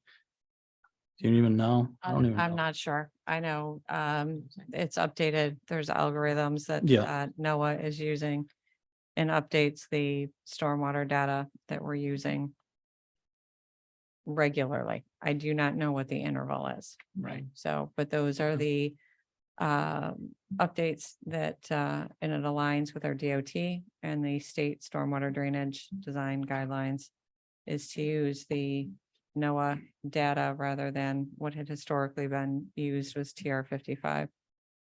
And so now the 100-year storm is roughly 8.7 inches for a 24-hour storm in a 24-hour period. Right. So So our 100-year storm, though, our storm, our 5-year and our 25-year and our 15-year have changed over time, though. right? Yes. Oh, yeah, I yes. remember. Yeah. saying- absolutely, absolutely. And So- that that's constantly being updated and you're using. So if, for example, on Saturday, there was, 12 inches of rain and, that happens every, 5 years, well, then they can go in and start using those algorithms to say, okay, well, maybe this is the 5-year storm. But the idea that, and obviously they don't take 100 years to try to figure out what the new 100-year storm event is, they're constantly updating it. But you have to have enough data points at certain peaks. So yes, this may have been the wettest July on record, but if next July is bone dry or next year we have almost no rainfall, then, periodic fluke or the regular pattern of storm systems in the area. And so that's what and it's very, very, very site specific. This information will go onto the NOAA site. We plug in the address, pick the point, like GPS point exactly on the site and get numbers. And I could say it is fairly accurate with the numbers that change, because this site, even compared to other sites in town, have ever so slightly different numbers. They're not dramatic. It could be the difference of, 100th of an inch, but they do tend to actually, focus on that information. So then I don't know when Talcott Notch was built, 50, 60 years ago, I have no idea. Mhm. So if they were using your standards, today's standards, what you designed this project for, you wouldn't have those issues on Talcott Notch, is that? That all depends. If assuming that when they built Talcott Notch, they were designing for, like in this case, the 25-year storm or 50-year storm for everything in the road, then yeah, there would be no issues with anything in the road up to the 50 or the 25-year storm. 100-year storm would do something different. They could have designed for that. But since it was built 60 years ago, they probably assumed that they were designing for a relatively large storm. And in reality, now that we've got more information and now that storms have changed, we're looking at that saying, well, maybe it's really the 10-year or the 25-year storm that it's actually handling. Now, again, as Shannon said, anything new or like these culverts, if they're, redoing bridges, then yeah, they're using the newest possible information, designing to the 100-year storm. Right. Again, like our system is saying, we have this basin can hold the 100-year storm. And then again, there is that buffer, that 1 foot of freeboard. So again, the larger the basin is, when you have that 1 foot of freeboard, you have that much more storage to kind of accommodate and account for storms even larger. And these ponds are designed to drain out completely between storms. So unless, and again, we talk about these storms as in a 24-hour period. So unless you had like 5 or 6 days straight of 25 or 50-year storm event level water, or a couple days of 100-year storm floods, which then again would not be a 100-year storm, the pond shouldn't overflow. It's going to constantly, it may be full as it's continuing to rain, but it'll constantly meter out slowly through these orifices in the outlet control structure. And the idea is that as these basins fill up with water because of the additional impervious surface, the houses and everything that's going on, as they fill up with water, they're just letting out as much water as little water as possible. So that again, like I said, even though that flow amount is 8.5 existing at the 5-year storm, well, now we've gotten where the 50-year storm is 8.5. So you can imagine that then the 2-year storm is almost non-existent in comparison. Right. I'm done. Thank you. Okay. Commissioners, any last minute questions for the applicant before we close the public hearing? We're good? Yes. Oh, someone is waving to us. Yes, sir. Unresolved question. In the event that this goes forward and it's built, and all of a sudden we notice a large effect on the drainage in the whole neighborhood, what responsibility does the developer have to us as homeowners? Shannon? There's know. this system has been designed again to the town standard with managing the stormwater flow. So if it is constructed per the plans, we do not anticipate based on the data that has been provided to us. And you would be monitoring the site. And- Correct. So during construction, absolutely it is monitored during construction. Yep. Yes. And as-built are provided of all the drainage system, of the detention basins. Everything is provided, so we'll have a full as-built to ensure that the construction matches the design plans. Mhm. Okay, so go ahead. Are you got the answer, yes? So we have a plan in place. Obviously, you've seen over the last couple months. Mm. People in the neighborhood primarily concerned with the water safety. Yep. And thank you. And we do appreciate when public participates. So thank you very much. We as commissioners will make the best decision for the town, how we feel about the project, the data that we have. And we do rely on the town staff, right? To vet out the calculations, Shannon, the engineers. But we do consider everything that we hear before we decide. Thank you. And you were waving, go ahead. Yeah, I have a question. You have to- Wait, hold on one second. So hold on. Public hearing is, I know you responded to everything. This gentleman claims he did not get a response to a question. We didn't close the public hearing yet. Madam Chair, it's at your and the commission's discretion as All to right. public comment and Yeah, we do want to just be done though. Everyone had a chance through several meetings to come up and ask, but go ahead, ask your question. My question was the third study asked, but CFS was. And then. Yeah, we went over what the was numbers. that volume? What is that? So, yeah, so we went through all of that and we have actually submitted updated calculations. Again, the increments that we use are the 2, 5, 10, 25, 50, and 100-year storm. We calculate the existing runoff at those 3 design points that we discussed.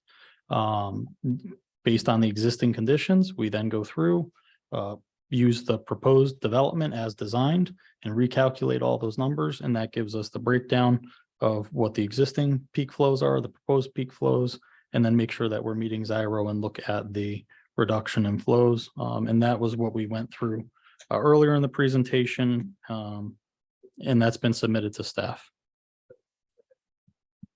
We have all that, yeah.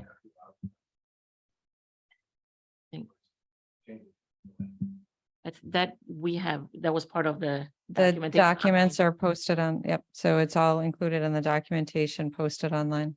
Yep, we had a chance to review it and the town staff had a chance to review it too. What the current numbers are and versus with the addition, yep. Okay.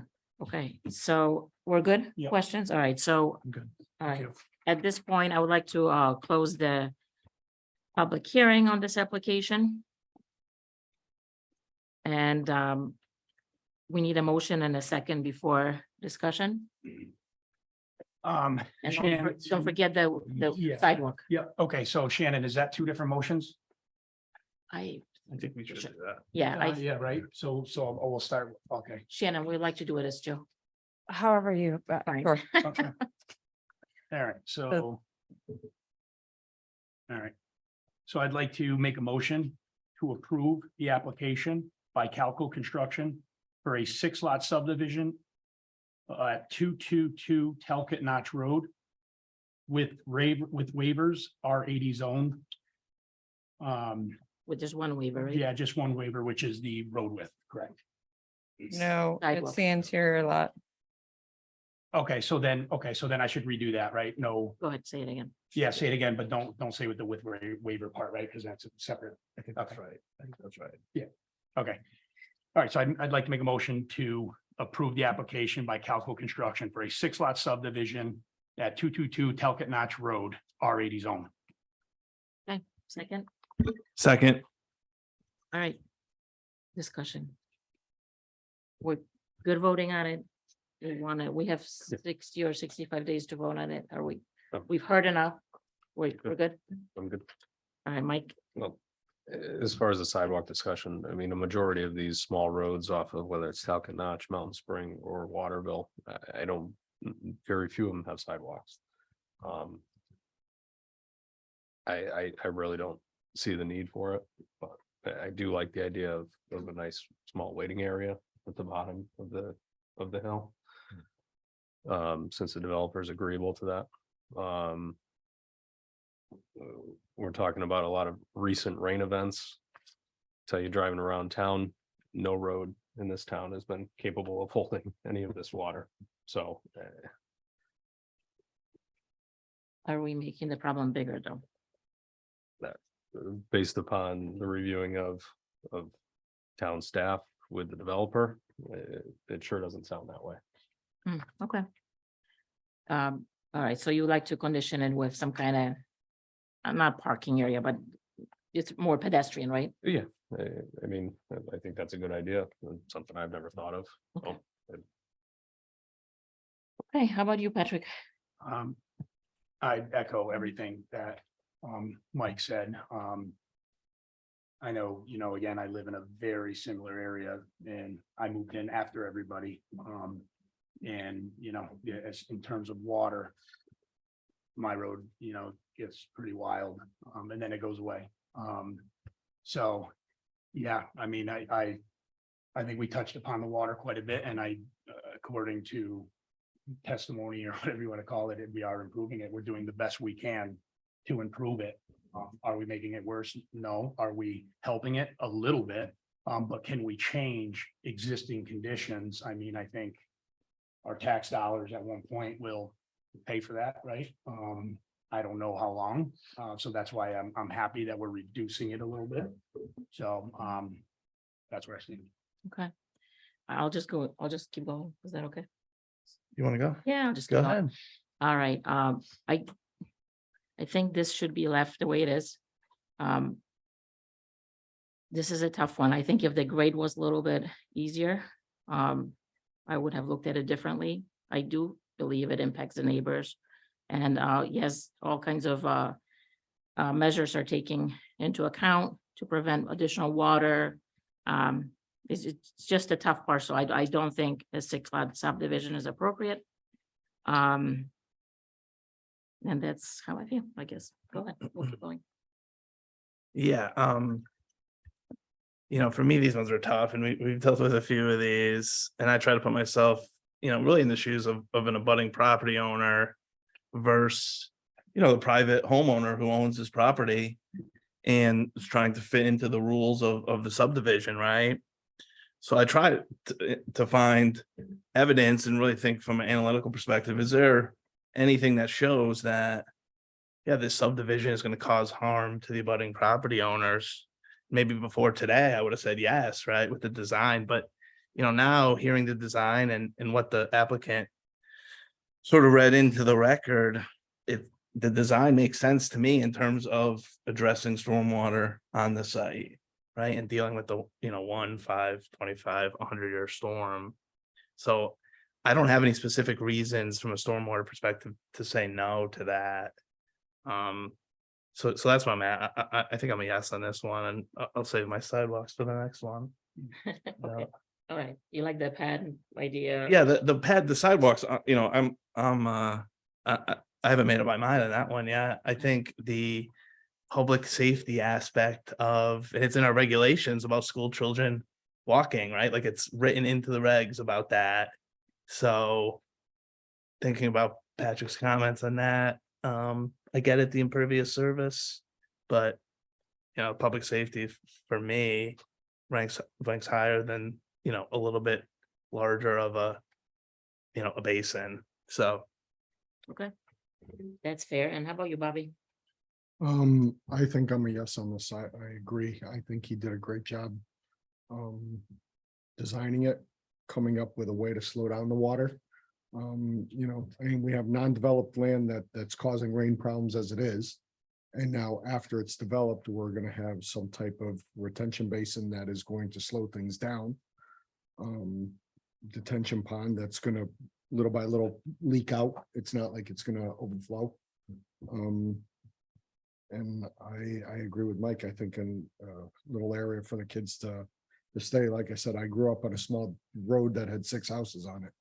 And I saw it change over the years and it kind of brings back memories, but yeah, I don't have a problem with this one.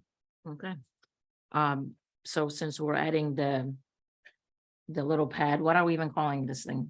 Sorry, Bus stop. Bus stop waiting area? private With a roof, waiting I area. guess, Or no, it doesn't have to have a roof, right? It's just an area off the road. Yeah. I Don't mean, you that's want all- a roof? Is that what we're looking for? Yeah, for the snow, why not? Impervious. Shannon, Makes sense. you're good. Wait, you're laughing over there. I'm not, this is fine. Yeah, you can add a bus stop. Okay, That's fine. Okay. It could be a pad of waiting, you know. Yeah, waiting area, off the alright. edge. So we're not gonna talk about a size though, right? We're gonna amend the emotion that's gonna maybe. what do we want? Work with, so you can leave it as a condition that they work with staff and then we can bring it to you under planner's report so that Okay. folks can see it to make sure it matches Sure. your vision. So you want to redo it, please? Yeah, yep. So I'd like to amend my motion to include the following condition that the applicant work with town staff to include a bus stop waiting area that Okay. has no roof.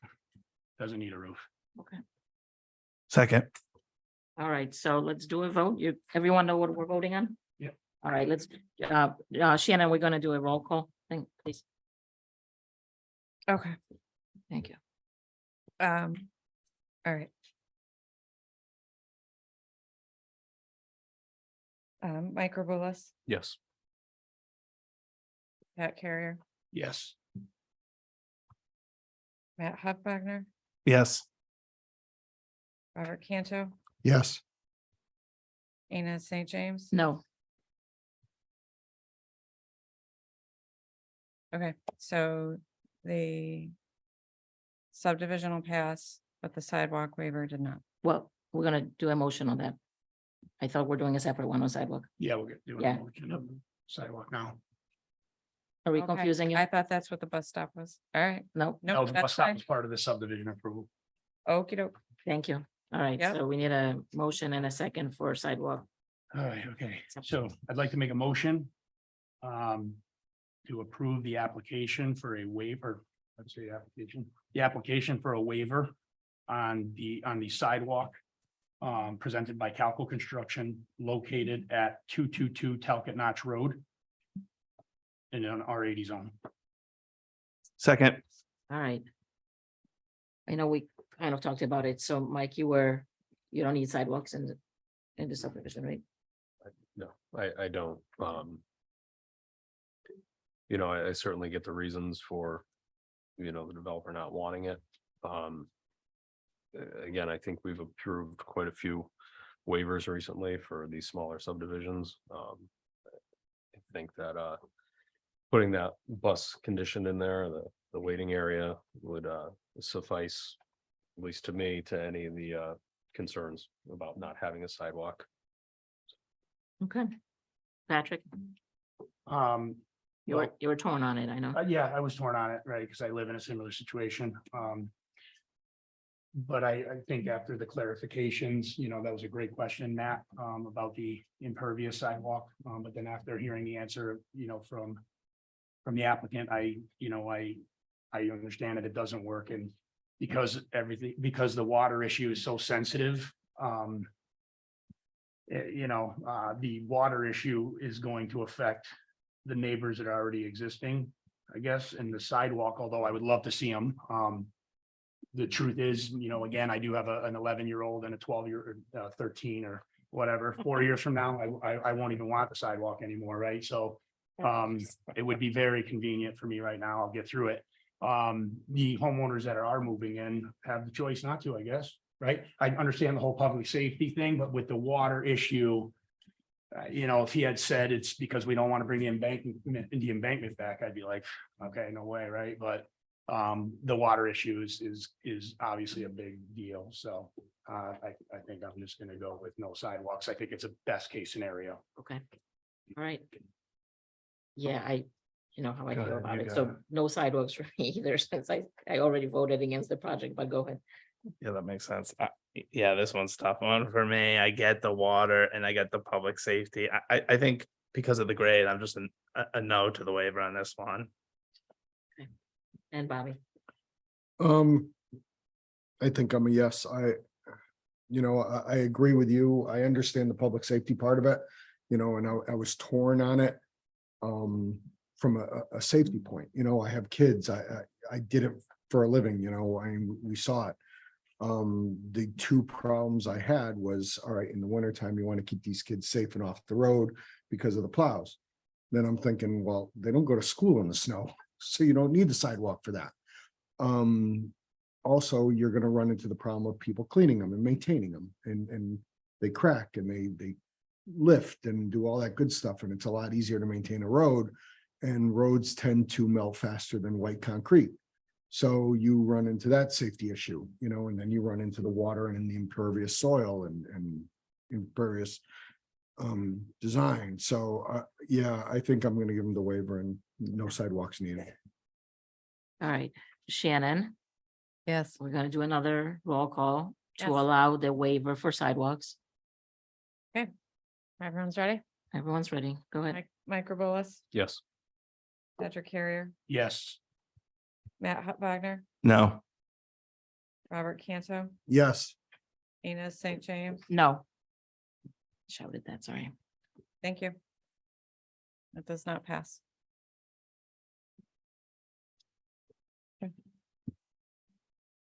You need a majority, Yeah.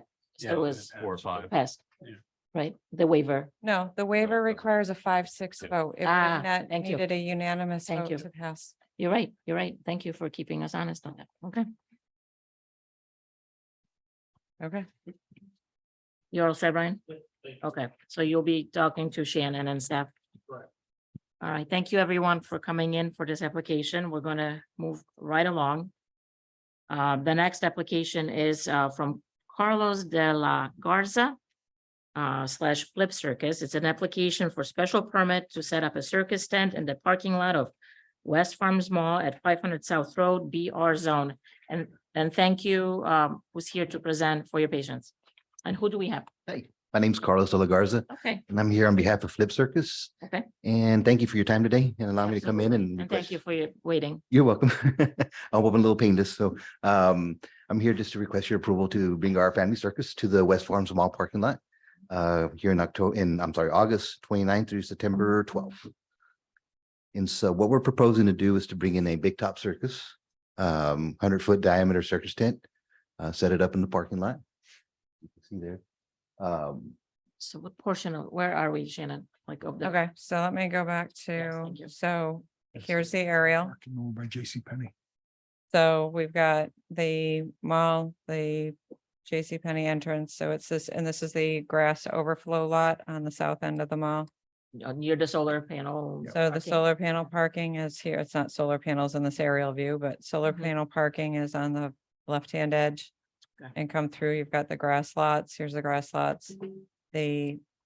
I'll flip back here in a second, but this is the portion of the parking area that will be set up for the tent. Completely on asphalt. Okay, how So exciting. it's here. So here you can see the green. So this is rotated 90 degrees, right? So this actually is updated. Here's your solar panel parking. Yep. Here's your green for the overflow for the holiday. Yep. And then here's the tent. Okay, and parking, we would be using the existing parking, okay? Correct. Okay, sorry. So you're coming for a couple weeks, 2 weeks, yes, ma'am. 2 weeks, okay? Yes, ma'am. So what we'll do, we'll set up from August 29th to September 1st. And then we would have shows from September 1st to September 11th. Mhm. And they'd be daily shows, Monday to Friday at 7:30 to 9:30. And on weekends, you'll have 3 shows, 1 o'clock, 4 o'clock and 7 o'clock. What it is. And so it's your traditional circus. It's an animal-free circus. So it's all arts-based. It's more of a cirque style circus.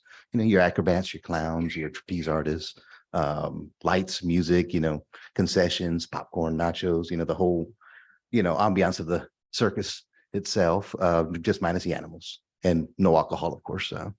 And like I said, it's a 98-foot diameter circus tent. We do have seating inside. professionally engineered, really nice Italian made tent. It's been submitted for permitting for, building permits, and with the fire department, we've already been going through all that process, and same thing with the health departments and for the actual food and concessions and everything there. Wow, fascinating. Okay, Right. thank you. I'm going to turn over to commissioners for questions, okay? Thank you. All right, Mike, questions? No, not really. Is the fire marshal's office requiring a fire watch for this? the Yes. entire I- time? Believe they are, and I believe that coordination has Yeah. begun. No other questions? Patrick? So are you, are you familiar with did you read the agenda review? Did you, I don't know if you're. Yes, Okay, and so all the like items of consideration, obviously, Yes. we lean on town staff and we read those, is there any one of those in there that you have an issue with, I guess? no, just number one on the consideration, you said will not run with the land and will not run year to year. So it basically cannot be permanent. Is that what you're saying? Okay, so if we have a great event and we want to come back next year, we can reapply? Mhm. Okay, wonderful. That's the only question I had on that. As far as like restrooms and staff RVs, we do hire a portable toilet company that comes and they'll service the toilets and also the RVs that we have there with the staff. Dumpsters as well. We do hire a company that will provide the dumpster, and it's serviced every 3 days or as needed. If it gets full quicker, we'll have it cleaned out. And water service as well. We have Elizabeth here from the mall. We're coordinating with them to connect to a fire hydrant just to have water source there for the event. Again, I don't believe you can connect direct to the fire hydrant. Well, we're going to go through the water department. It's correct. Yeah, right. So yeah. that's, that. We're just so- coordinating to find the correct location for it, and then we'll go through the water department to get a permit for that. Yes, sir. For the Thank you. hydrant. Yes, ma'am. And as far as the ordinances and everything, we're here to work with you. We are, aware of, the noise ordinances and everything. We do have a decimeter. We make sure if there's any issues, we're going to work with the town and make sure that we correct it, as far as sound. But all the sound it's inside the tent, and it's all directed down to the crowd itself. So it's nothing outside. It's not like a stage and a big concert with music blaring or anything like that. Everything's held within the tent itself. More questions? And I think I read in here that you had already spoken with and met with West Hartford and. Yes, sir. And they requested us to do the notices to the neighbors there within 200 feet, and we did that. We complied with that. I'm not sure if anyone responded or had any questions on that. No, staff verified and we've coordinated with the town planner of West Hartford to make sure that the radius was done appropriately. And no, there's been no written comments received. Okay, that's it for me. Thank you. Okay. Okay. Matt? No questions. Thank you. You're welcome. Thank Bobby? you. Sounds fun. What's your anticipated crowd? So during the week, it's a lot slower. We'll have about 250 people. On weekends, you'll get up to about 500 persons for the show. For sure. Yes, sir. Cool. No other questions. Have fun. How long have you been doing this? So Flip Circus itself, this is second year in existence. It's actually part of a larger circus called Circus Vasquez. We've been out for about 54 years. We started off in Mexico City and came over to the United States. And so we do a lot of travel here within the Northeast. We set up at Citi Field in New York. We set up by the Yankee Stadium. We do a lot of places in New Jersey, Paramus, Garden State Plaza. And Flip Circus itself is a much smaller tent. So this one maximum capacity is 800 persons. And so we're able to fit in smaller places. So we've set up in Cape Cod, in Hyannis, Massachusetts, Danbury, Connecticut.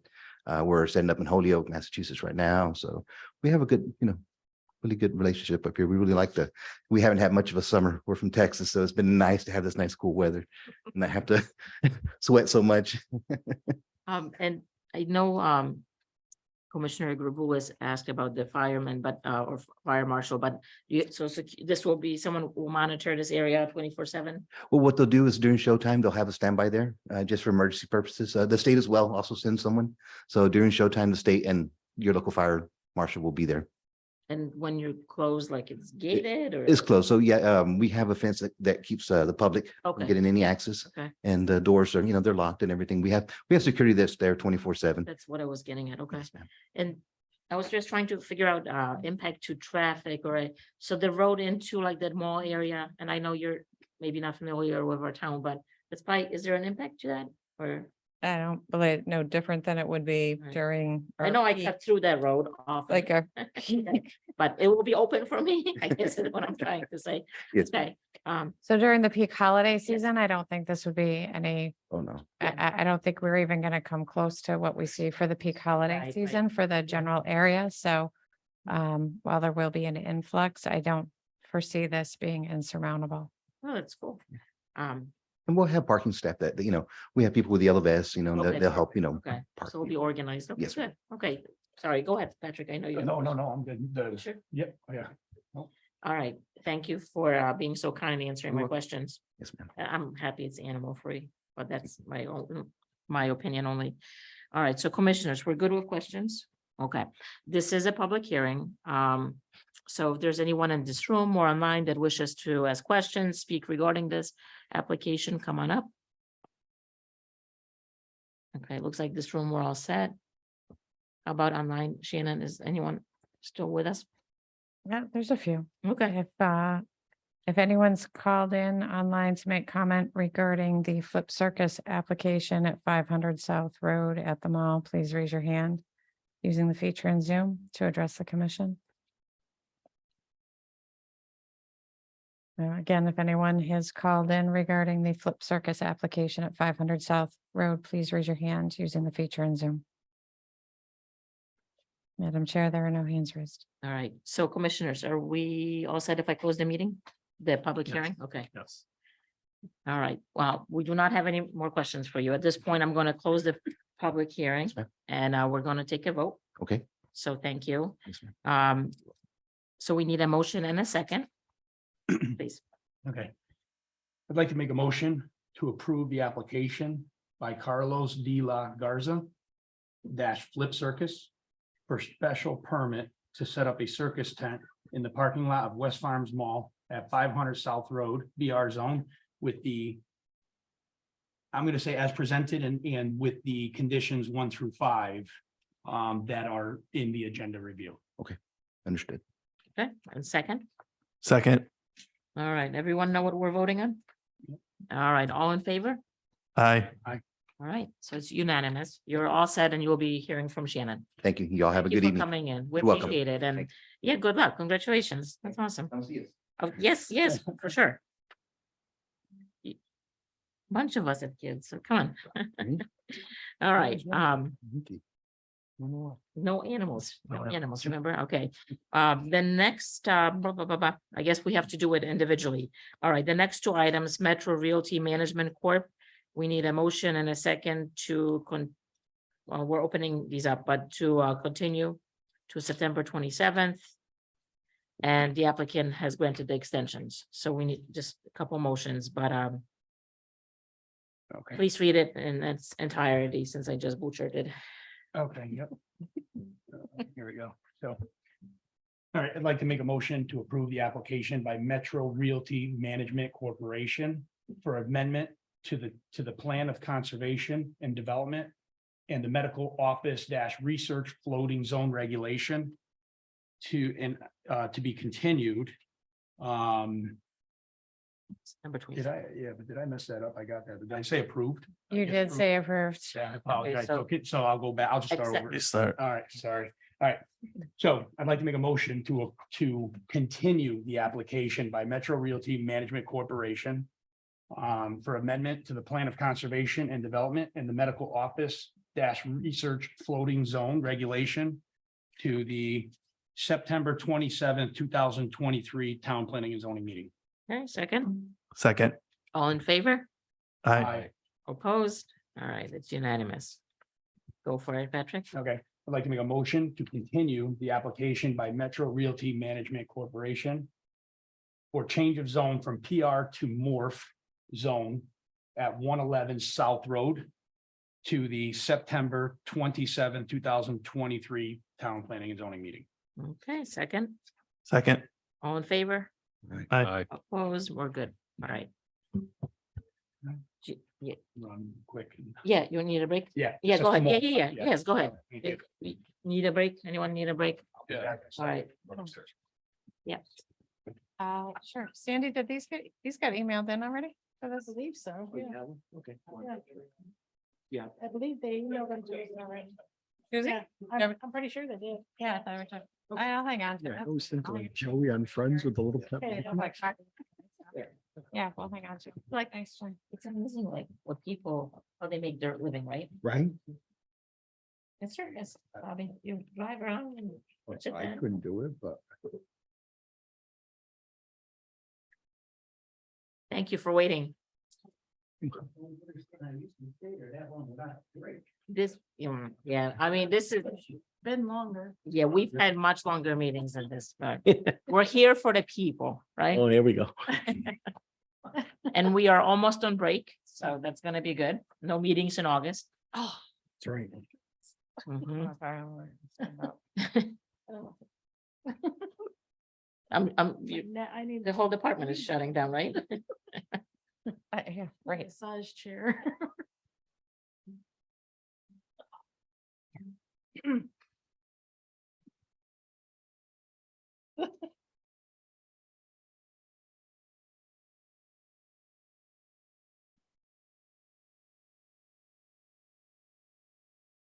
I've-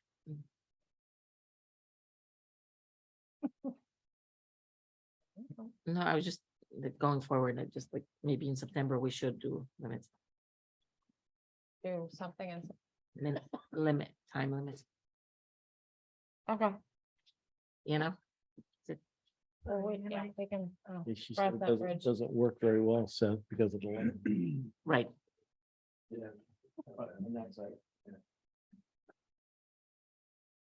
Yeah, she doesn't go on that I one. was gonna say, the show must go on. but Yep. I don't.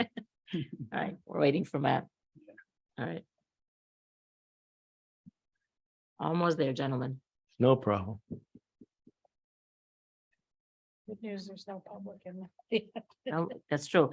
Do we have anyone online still? Not really. Okay, I mean, enough, like I'll ask, but yeah, all right. I lost them all.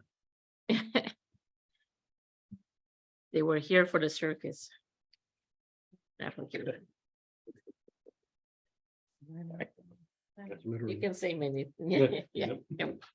Yep.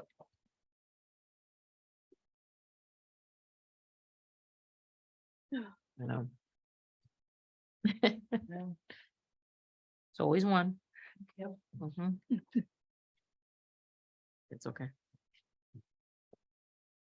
All right. We're good, Shannon? oh, sure. Okay. All right. So the last public hearing item we have this evening is an application from Executive Mountain Estates LLC. It's an application for special permit to construct a home in excess of 4,000 square feet, finished living area, and 5,000 square feet of total area, and for clearing and grading within the ridgeline protection zone for construction of a home at 62 Pinnacle Road, R40 zone. And now, please introduce yourself, please, your name and address. Thank you, Madam Chairman. My name is Attorney James Ziogas, 104 Bellevue Avenue in Bristol, and I represent the applicant. The company is owned by Steve Barbarino, who is here. This is the last lot that they own in the Pinnacle Road area. Steve and his father developed this many years ago, and it's Steve's intention to build a house on this property for his daughter, who's interested in living there. This will be a single-family home, of course, in the R40 zone. The lot will be serviced by city sewer and a private well. So that's the amenities to the lot. The proposed house is going to be 4,378 square feet. It's on 2 levels. The garage is approximately 1,375 square feet. So it's fairly well consistent with other homes that are in the neighborhood. And we have provided the plans and the specifications that our site planner Seb Bavino from Kratzer and Jones is going to go over with you in a minute. In addition to that, we had a tree survey done on the property in accordance with your regulations. There were 31 trees that were identified on the property that exceeded the caliper sizes in your regulation.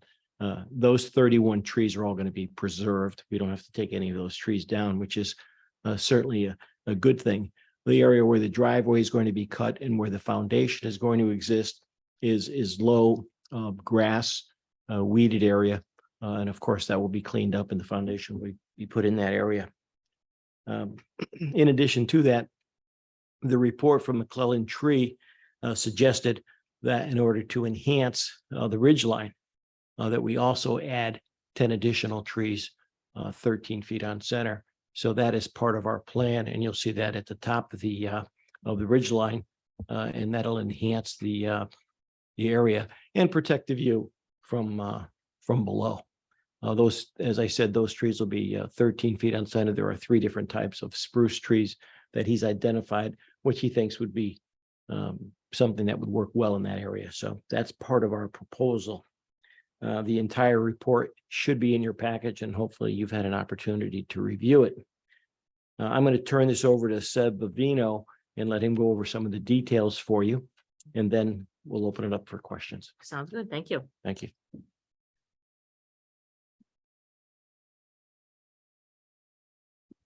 Good evening. My name is Seb Bovino, planner with Kratzer Johnson Associates. We prepared the plan in front of you. The first sheet is the existing condition map. If Shannon can move it to the existing condition map. It shows the topography, the existing driveway, and the existing foundation on the map there. The road is to the bottom of the sheet. Pinnacle is on the bottom. And to the left of the sheet, I took pictures of the existing foundation from top to bottom. And then the last shot is the view looking southwest.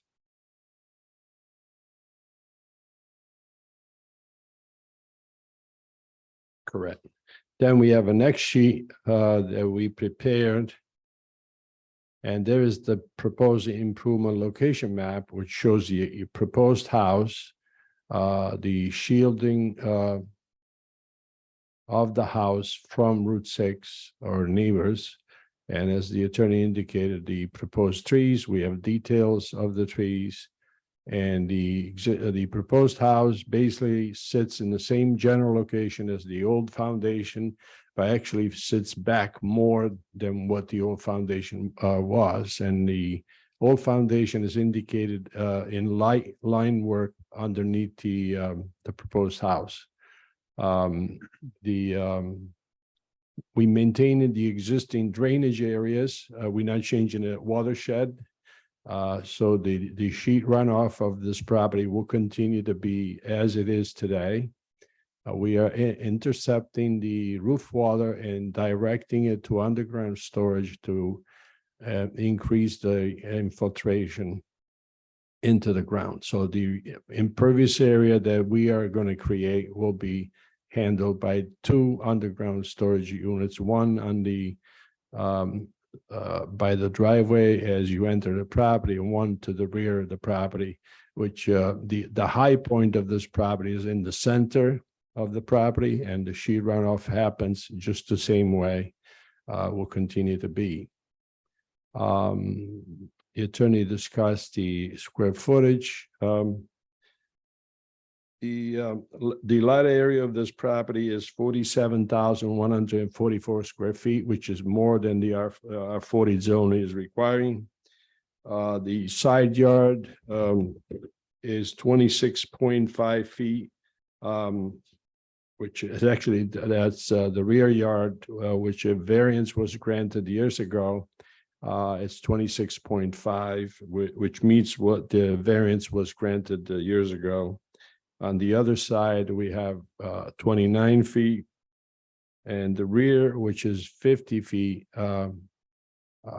we actually, the rear is to the north of the property there by the corner of the house where the deck is. We have that variance that was granted, and we have 26.5 feet. The required storage for the calculations for this property from the roof drain was 134 cubic feet in 1 inch of rain. That's what's required. The calculations, and we provided 185 cubic feet, which is more than 30% larger than required. The impervious area allowed in this zone is 40%, and we proposed 22.3%. As I indicated before, we're not changing the watershed. At this point, if you have any questions, myself or the attorney would be glad to answer, or Mr. Barberino is here. Okay. There were comments received from staff. We responded in writing to the comments. And late this morning sometime, I responded to Bruce regarding the basement that was removed from the calculations. The proposed house now does not show any improvements in the basement. All right, thank you. Thank you. Shannon, what? This whole comment about the garage or the size, I don't know why I'm like having a problem. So you and Bruce looked at it, or just Bruce? I'm sorry, with respect to the basement or the, Or so the house is, so the house size, so we, sorry, so, no, that's okay. So the house size, there was a summary prepared in the agenda review yeah, for comparison.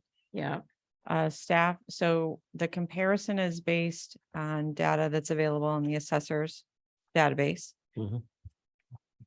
And I dug further this afternoon into building records. And I was able to, some of these homes, so our building department is not required to keep building plans for residential homes. We have to for commercial properties and multifamily, but not single family. However, for 66 Pinnacle Road, there's additional documentation saved in the file, the hard copy file regarding the living area. And based on that, it would seem that the data for the assessor's database that we used only counts the first and second floor for the living area. So any usable space that's in the, what we would traditionally call the basement or that walkout lower level, Yep. was not included in the living area.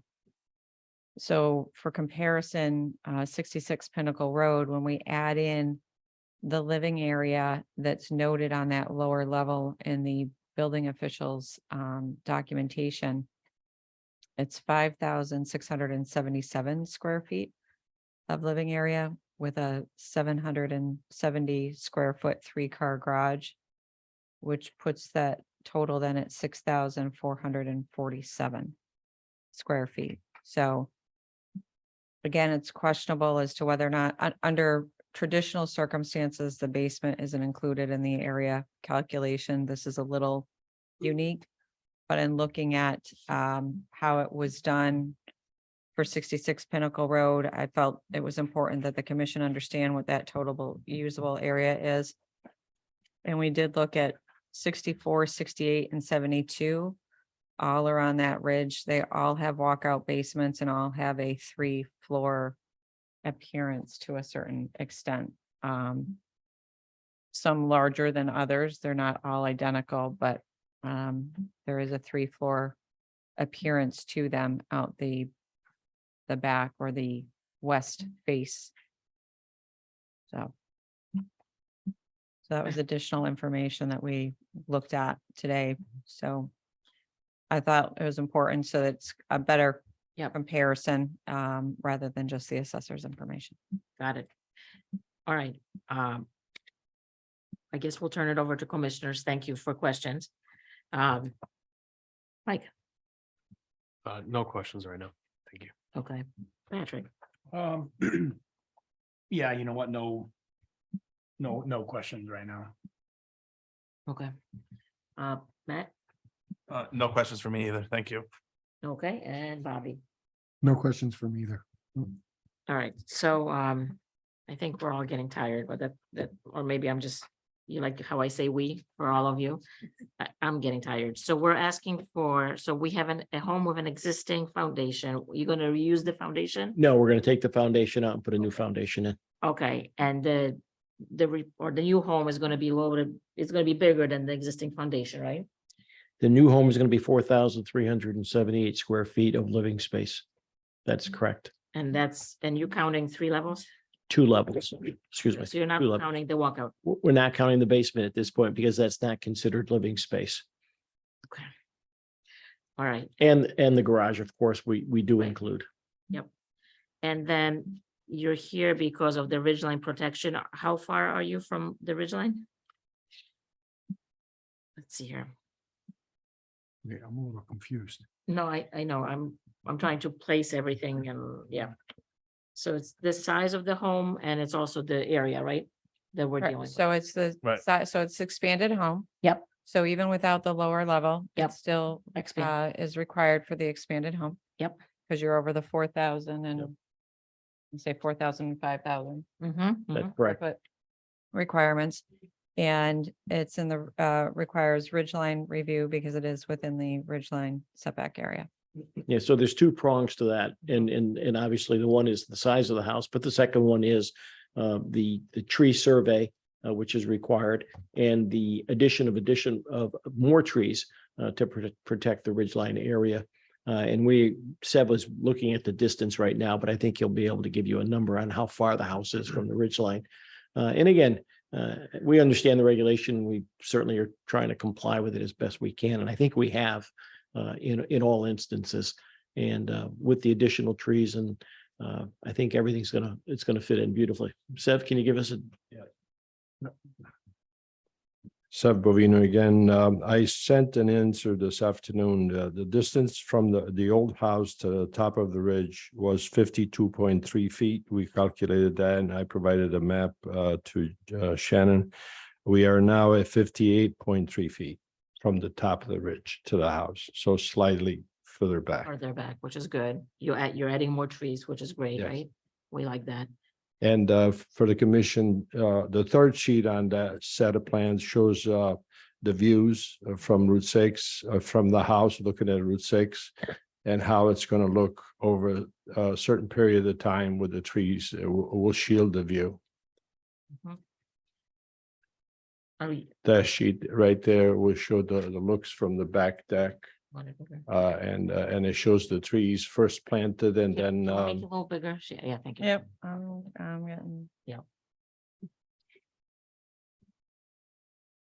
that's without trees. That's the view now. And then to the right is with the house overimposed on the site. Then further down, you'll see that's the house plan. Here's the existing view of the house to the left. You can see the house, and the house to the right also can be seen.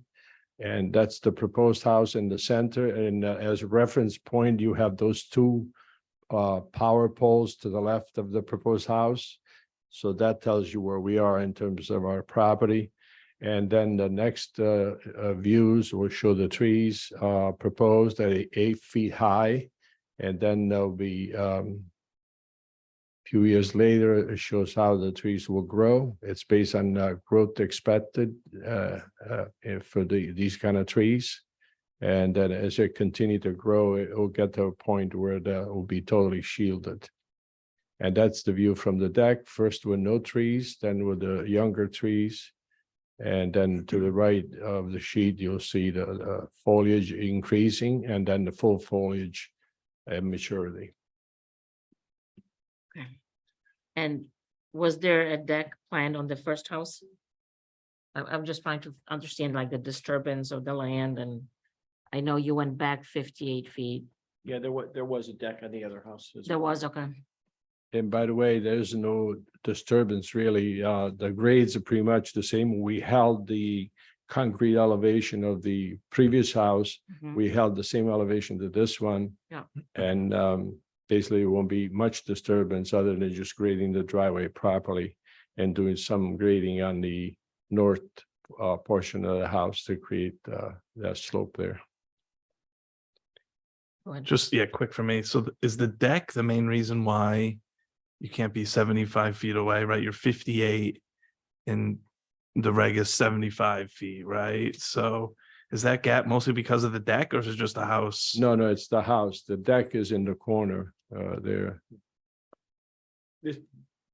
Yeah, it's not the deck that's causing the problem. The house, where the house is situated is further from where the other house was approved for.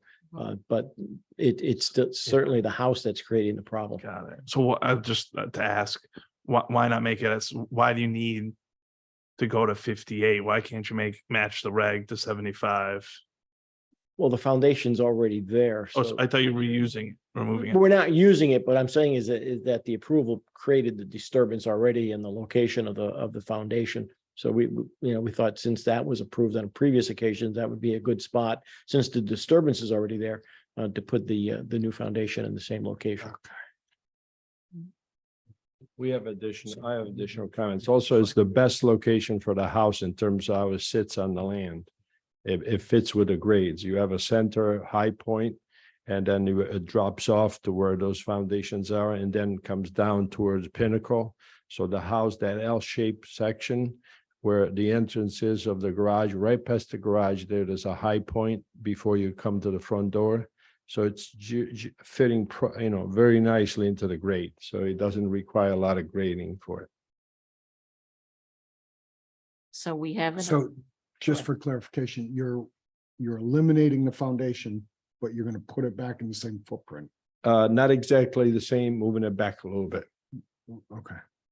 So that's where that comes in. The shape of the house is slightly different. Right. There's no octagon shape anymore with the house. It's more linear fashion, foundation. All right. And there's a little bit of deck. There's a little bit of the deck is in that area, but most of the deck is in the northeast corner of the property. And then you said you're not including in the lower level as part of living space? The basement is not included, correct? Because I have it here saying that it's containing 2 of the 4 bedrooms, or am I not reading that correctly? That plan was revised. That was a proposal that our architect had designed to show the capability of the house. But we filed a revised plan this afternoon, and those are not included in that. Okay. Have you, Shannon, had a chance to look at the revised plan or not? Yeah, it's just so it's showing full traditional basement storage. Okay. Yeah. Got it. Who is the neighbor? Like, can you pop this on GIS for us? Please. While she's pulling that up, the items for consideration in the agenda review, the 2 through 4. Did you get a chance to see those? Seb, Just discussion on the ridgeline buffer planning is maintained in perpetuity. Selective clear cutting, tree removal, tree trimming within the 150-foot ridgeline setback shall require staff review in accordance with our article sections. And dimension of the property line and reference to the rear yard variance shall be to the final plan. The proposed house shall comply with all setbacks. We have no problem with those comments. I just corrected. I sent additional information to Bruce regarding the setback. That was it. Thank you. All right. So where are we? Let's see here. I don't know which one, maybe one side is worse than the other. All right. All right, thank you, Shannon. So this is All right. a vacant lot. You can see the existing foundation on the aerial map. It's the latest one we have. And so some of the comparable listings Yeah. we had were 64, 66, 68. Those 3 also have a portion of the ridge line on their property or in the ridgeline setback area.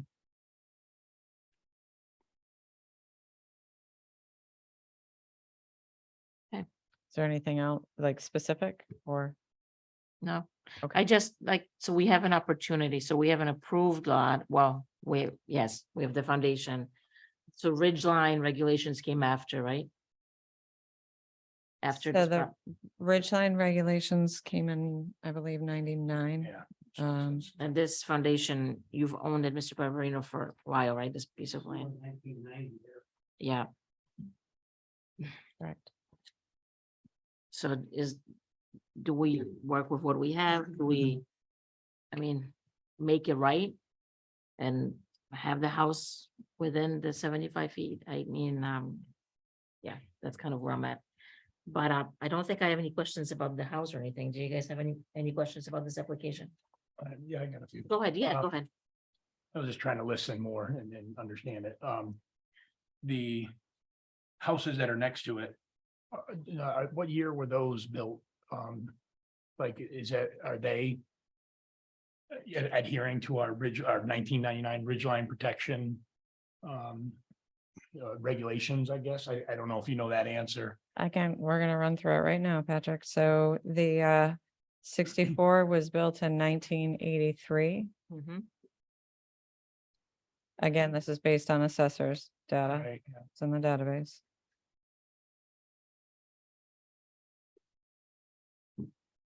66 was 2004. And it did have a Ridgeline application. I'll come back to, I looked that up today, so I'll come back to that in just a second. 68.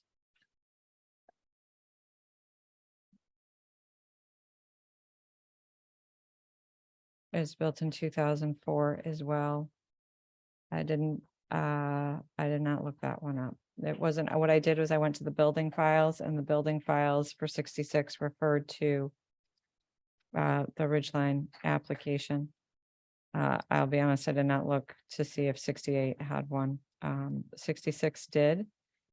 And 66 originally, the alignment of the home was more parallel. So this long leg where the garage is. So this is the garage. They pull into the garage here, and then this is the body of the house. So this leg was more parallel to the north property line. And the commission at the time asked for this rotation that you're seeing here. And by doing so, because they held the garage location, and so they rotated it down, so the corner of the house remained within, so there's still impact and work within the 75-foot ridge line. It was redacted somewhat with the rotation of the foundation. But it wasn't the whole house. Mm-mm. Right. No, so this isn't the whole house either, so the whole house, Right. so there's, all of these are gonna, will have some impact with the ridge line. This one, 64, just predates it. Right. 68, I'll be honest, like I said, I did not look it up. And it may be that it's just outside it. And this is an approximation, right? So that's because we use the ridgeline lines that are shown here are approximated from the aerial topography that was available at the time. Yeah, so this is showing it's showing that it's outside. But we would have used an on-the-ground survey for that final delineation, Yeah. just like this application has done. So the final delineation of that ridge line is based on an on-the-ground survey. Can you show us 62? This close, the way you're doing it? Mhm. Yeah. Mr. Seer and I have been on the property. We've seen the foundation. We've seen Yeah. this clearing. It's Yes. all. And the photos that were provided as part of the plans are fairly reflective. I have all the photos as separate documents. I can pull those up on the screen so you can see them clearer if anyone. Yeah, Yeah. can you pull the ones up? Like, do you have it? Well, okay, so what do you have looking? Because obviously, when you're trying to protect the ridge line, you're trying to protect it from, everything down below. So the Part of photos that. I have are that the applicant provided, but they match what was on the plans, but rather than the small thumbnails, if you will, on the side, we'll see them full. Okay. Maybe.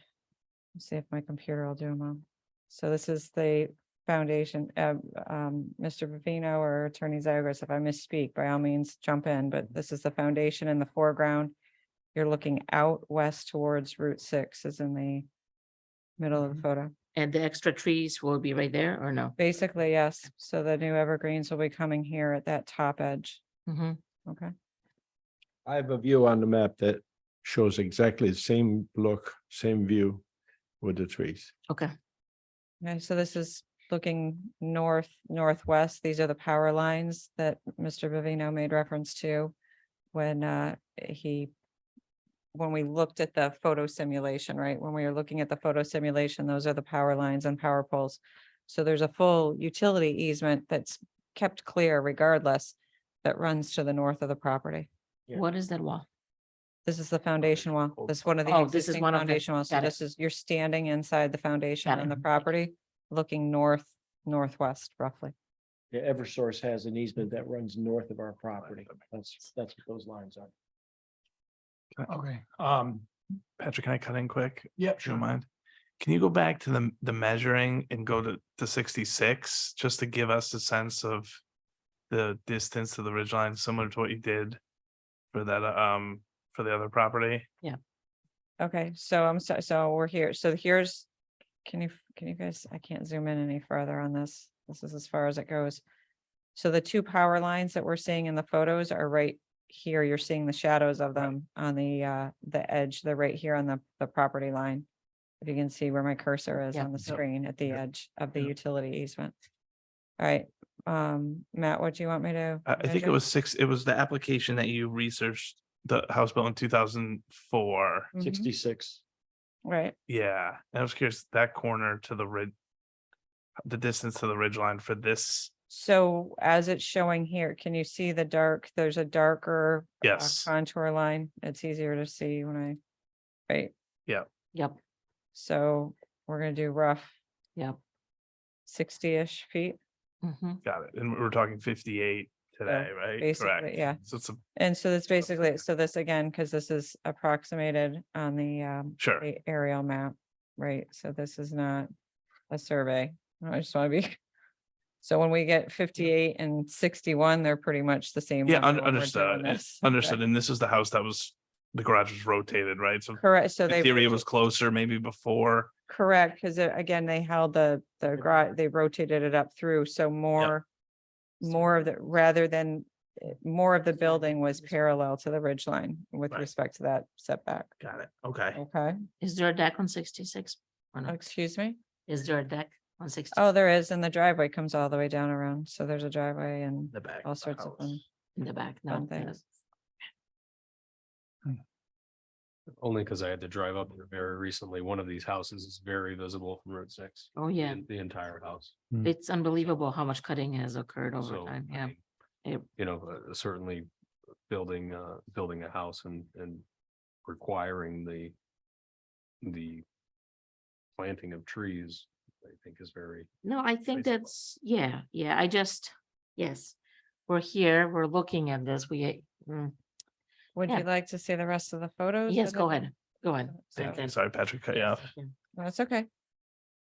Okay, so this is foundation, this is still foundation wall in the foreground of the photo. We're looking probably more northeast. There are, you're not gonna be able to see them, but there are, the utility lines are running through the trees along the top edge of the page.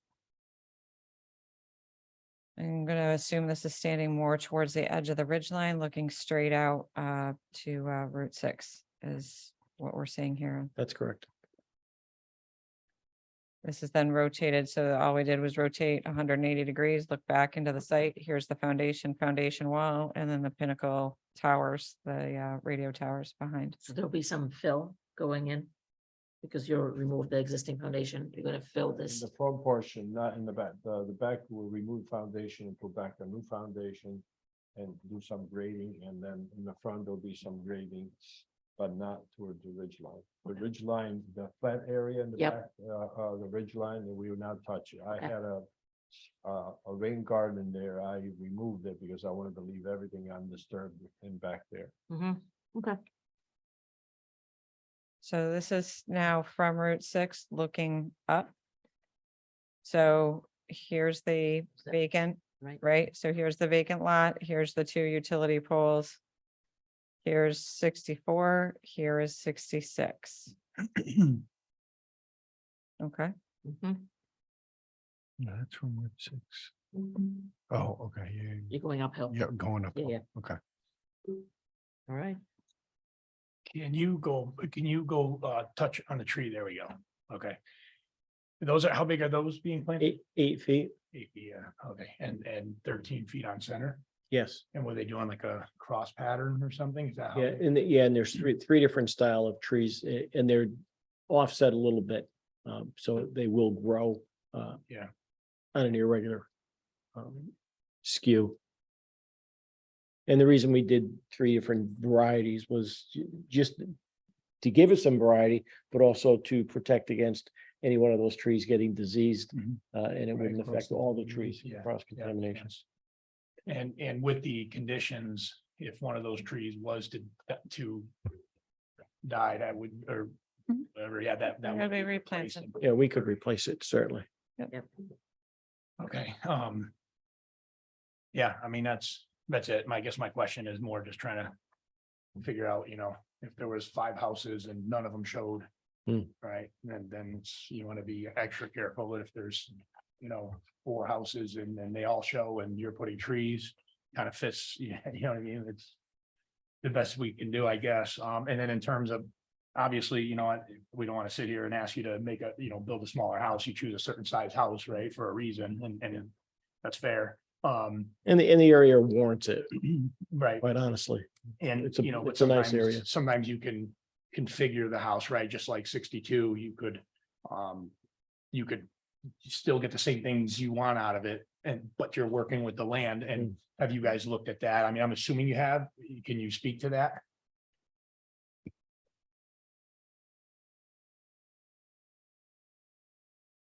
On the second sheet, number 2. Yeah, hang on, I just gotta open the right attachment now. Give me a sec. So your design plan? So this one, okay. See how the house sits on the lot, on the left side is parallel to the southerly boundary. And on the northeast side, actually, it is already turned away from the ridge area. See the corner there on the north? And so it's already turned. We would not be able to turn anymore. Your garage is going to push towards the southerly boundary. And the existing driveway is already in that general location there. The proposed driveway is pretty much in the same area as the existing driveway. So we're trying to avoid any additional disturbance there, but there's no trees in that area. Okay. So we preserving all the trees and we utilizing the little bit of overgrowth that's there. That's what we continue the driveway through. All right, and so Shannon, because you have the cursor, so the ridge line, can you just follow the ridge line on there? Because the power easement's throwing me off a little bit, that's all. Okay, so the ridge line is at I'm gonna scroll. This is the Oh, top here. of the ridge right there. Yep. Then you have your 75-foot dimension indicated on your map, somewhere there. What's in here? So what's the power easement is? So that's up at the top, that's off the property. So that's the north property line. Yep. Is the easement. So the whole it's not an easement, it's an actual right of way. It's a deeded right of way Gotcha. to CLMP. So that north property line. Yep. And about 50 feet north of that is the CLMP easement. So if I go here, see Okay, see where the 8648 is on the plan? yep, So that's the CLNP, we're calling it, it's a Oh, I right, see. it's a full on right away. It's not an easement, it's owned fee to CLNP. okay, so forgive me if I missed that. So yes, you have the power easement and then there's a setback.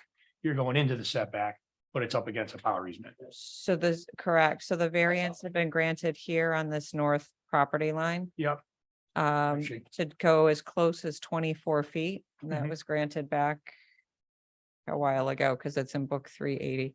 yeah, We're in the book 1200 for the clerk's office, so. It's off the north property line and it had been granted to be 24-foot relief. I got you. Yeah, okay, it makes sense with the. Okay, so they're compliant with that. Mhm. By the way, for your information, this Mhm. grade rises, so we planting the tree sorry. here where there's an. Oh, yeah. See northwest, but then the grade here rises, so you're not gonna be able to look in, toward the valley. Yeah. Look where the valley is in this direction. So the lowest point is pretty much right in the middle of those trees, right? It's pretty fair to say, like, Yeah, so this part will already be, left alone. yeah. And then the grade itself prevents you from looking toward the valley. Mhm. This is the direction where you'll be looking toward the valley and we're protecting it. with the Yeah. tree. And we have the views also from Route 6 after the trees are planted for you to see how they protect the view. Right, and it's accurate, right? Like, I mean, I'm assuming it is, right? Like the, so how fast does it drop? Like from the walkout area to the ridge line? Or to, not to the ridge line, but to where the trees are, right? So I'm just trying to get at, Yeah, you go flat for that 50, 60. Yeah. And then you got your trees right at the edge. Mhm. Pretty much at the edge there, yeah, okay. but it's flat. The backyard is totally flat. Mhm. Yeah, so the finished floor elevation is 494. So that's the first floor finished elevation. The basement floor is 483. Yeah, And the existing contour grade midway back is 483. The contour that's running at the top of the ridge is 481. okay, yeah, got it. So- Very gentle slope. Mhm. to the top of it. And by the way, we feel located that top ridge could actually go further west. You would have to really measure a certain slope in the grade, make that determination. We took the top to be conservative. Mhm. Okay, and then building those trees up wouldn't work, right? Because you would be damming the water, I'm assuming, yeah, Yeah, we're not gonna do that. right. Okay, no more questions. I understand it. No, Thank you. you were good. You're good. Mike, you have any more questions? I'm all set, thank you. You're good, Matt? Just to be repetitive, I'm sorry. So 75 feet to 58 feet, walk me through again why you need the extra 17 feet. Is it because of the driveway that's existing and just the topography of the land? I'm just trying to figure out that part of it. The size of the house, I'm good with. Because the disturbance is already taken place by the old foundation. We're removing that and put in a new foundation and we move it back slightly. And the existing topography of the land fits well with that location.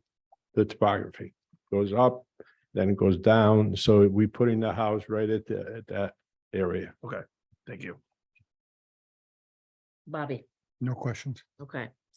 All right, this is a public hearing, so let's, is anyone available? Actually, you're okay.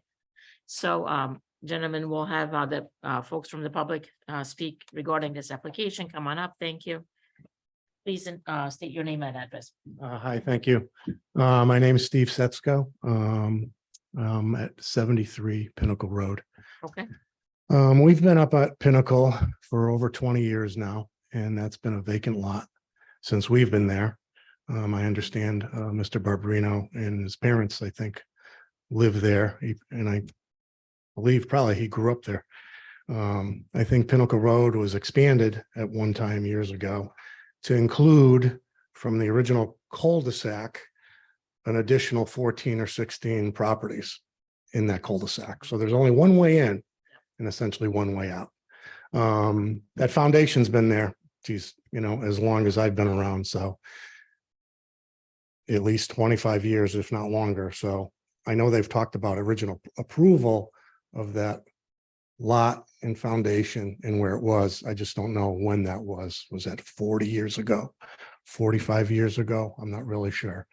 Our house was built, I believe, in 87, and it was one of the houses that were developed by, I guess, the developer and Mr. Barberino.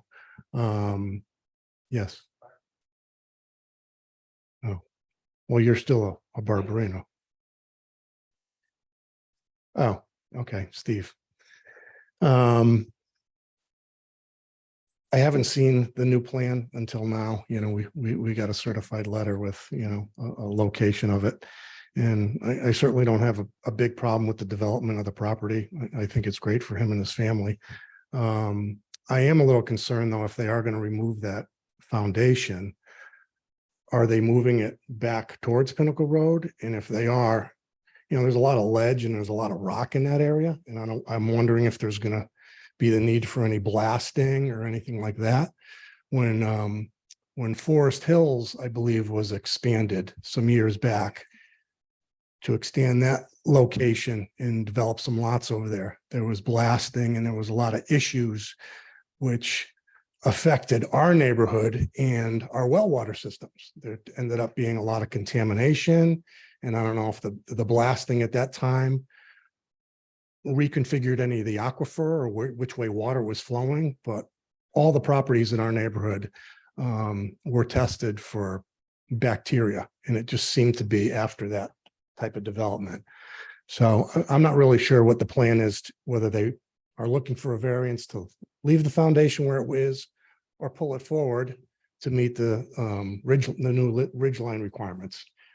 I was also curious about the foundation in the basement, the overall height. Is it a 11 or a 12-foot basement foundation? Did they go from what, 10 feet? And that's just going to be, that's not going to be a finished area. That's Storage space. storage space. So I guess that doesn't bother me at all. The only other thing I can say is over probably the 20 or beyond years that we've been there have been properties that have been developed there. And again, it being one way in and one way out, when you start bringing in excavation equipment, cement trucks, foundation trucks, contractors coming with framing materials, all I can say is it turns the development into really a shithole. You bring in some process rock to, drive up a driveway where everybody can bring in these materials. But on a daily basis, if the site gets wet or muddy, all that stuff is, tracked out into the road. And, I don't know if the plan of the developer, or if it gets approved, that's going to be like a daily cleanup or, because again, everyone's for these 14 properties are coming in one way and leaving another way. And he's really at the beginning of the development. Even our property, we have to actually go around the loop for us to access our driveway to get to our house. So that's a little concerning. And then the last thing is, as we're one of the properties in that development where all the stormwater from the road, we have a stormwater easement that goes across our property. And where the location of this lot is and the topography, I believe that any of the stormwater that's coming off that property, either during construction or before they have some of these other stormwater retention basins and so forth established, that water is going to end up in the road, and it's going to end up in the catch basins, and it's also going to end up going across my property. And if it's mud and if it's leaves, just basic general stuff, I end up having to clean that stuff up. My understanding from the town is from the catch basin to the end of the pipe is the town's responsibility. The complete easement across my whole property is my responsibility. And there's been erosion over the years. There's been just different things that, I end up having to maintain and to address. And I would just say that the way this is set up with the road, that property is going to drain to the east and to the south, and it's going to come down the road to the catch basins on the back side of my property and come across to the front side. So I'd just like to know how those things might factor into the development and how they'll be addressed. Thank you. That's it. Yep, thank you. And generally speaking, with any development, there'll be a tracking pad in there for our vehicles to leave the site and take some of the dirt off their wheels. We'll also have silt fence up. We'll have that backed up with hay bales. We'll do whatever is required to make sure that our material stays on our site during the construction period and before the property is seeded, loamed and seeded. Is there an inconvenience to the neighbors? Well, anytime you build a house, there's a temporary inconvenience, and I just that unfortunate, but that is the nature of the beast. But again, we'll be considerate in terms of the times that these people work on that site, and we'll certainly monitor the weather conditions and make sure that our silt fence is stable. and catches the debris or anything that washes in that direction. If the road gets impacted by that, it'll be our responsibility to clean it, of course. But we think we can protect against that. How about the blasting? I guess you can't tell yet, right? But why aren't we reusing the foundation? Sorry. It's a totally different design from the original. After so many years, the foundation start developing some cracks in the corners, so we need to remove it and replace it. And regarding the concern about the site work, that's the reason I placed the house at that location also, because it sits well with the existing conditions and reduces the amount of cuts and fills. We don't want to excess cuts or excess fill, and that's what that achieves. That it fits right into that already hollowed out area, and the garage sits on top on the slab. So it fits really well. It's just a matter of grading left and right to blend with the existing grades in the back area. We're providing storage for roof water, so the water will not run away, will be in the ground. And the driveway, there's a driveway there already, and we basically mimicking the same driveway that's there now. And as the attorney indicated, we have all the erosion controls, and we have appropriate notes on the plan if that the erosion controls need to be maintained and reviewed on a regular basis. And there's going to be a staff meeting, a job meeting before starting with staff to go over details. Okay. Thank you. Is there anyone on the line, Shannon? By any chance? I will check. All right, let's check. Hello, Steve Barbarino Jr., Steve. All right. I just want you to know, I designed the original house. I built most of the houses. I think 14 up there. Yeah, I built them. All right. And what I designed then, to be very honest with you, is not really into what you really would want today. Certainly not what my daughter and my son-in-law, and of course, little Skylar, who's not so little anymore. But anyway, so we redesigned it to fit in here and to at least stay as much as we could totally within this land area and not disturb anything and stay, you know, with what we had there.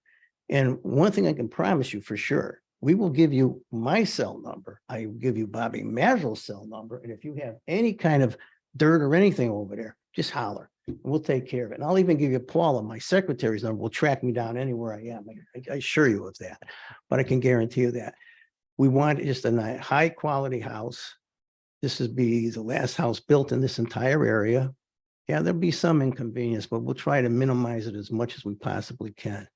And it's just to have a house. And, you know, to be honest with you, we'd like to move forward tonight if we possibly can. I don't really personally see a reason not to, because my daughter's living with us right now and the family. And so therefore you might understand what I'm saying, but anyways, and really we've built many in Farmington and we don't run away. And, you know, I know Bruce, Shannon, and everybody, they know us and we just don't, we stay behind what we say.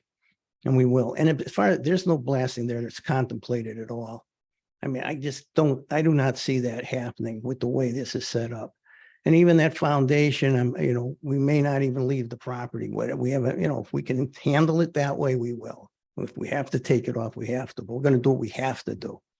But we want to minimize everything we do to that area. And it's been my dream to build a house like this there. You see, I already had a foundation and then I didn't do it. Somebody said, why?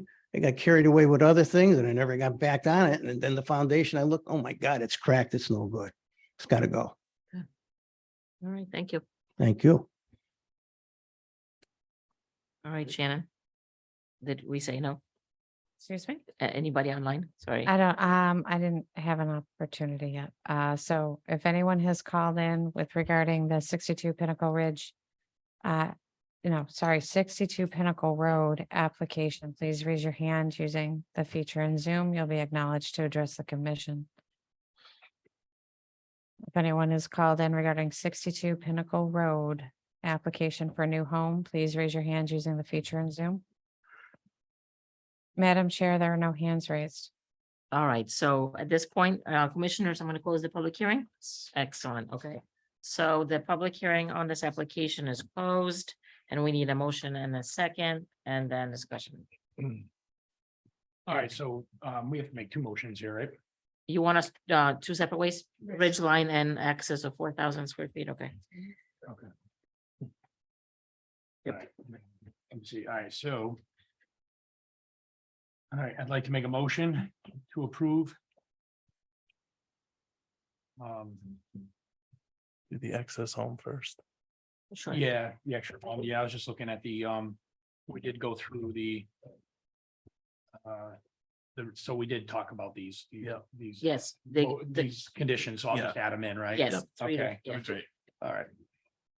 All right, so I'd like to make a motion to approve the application by Executive Mountain Estates LLC for special permit for construction of house in excess of 4,000 square feet, finished living area, and 5,000 square feet of total area.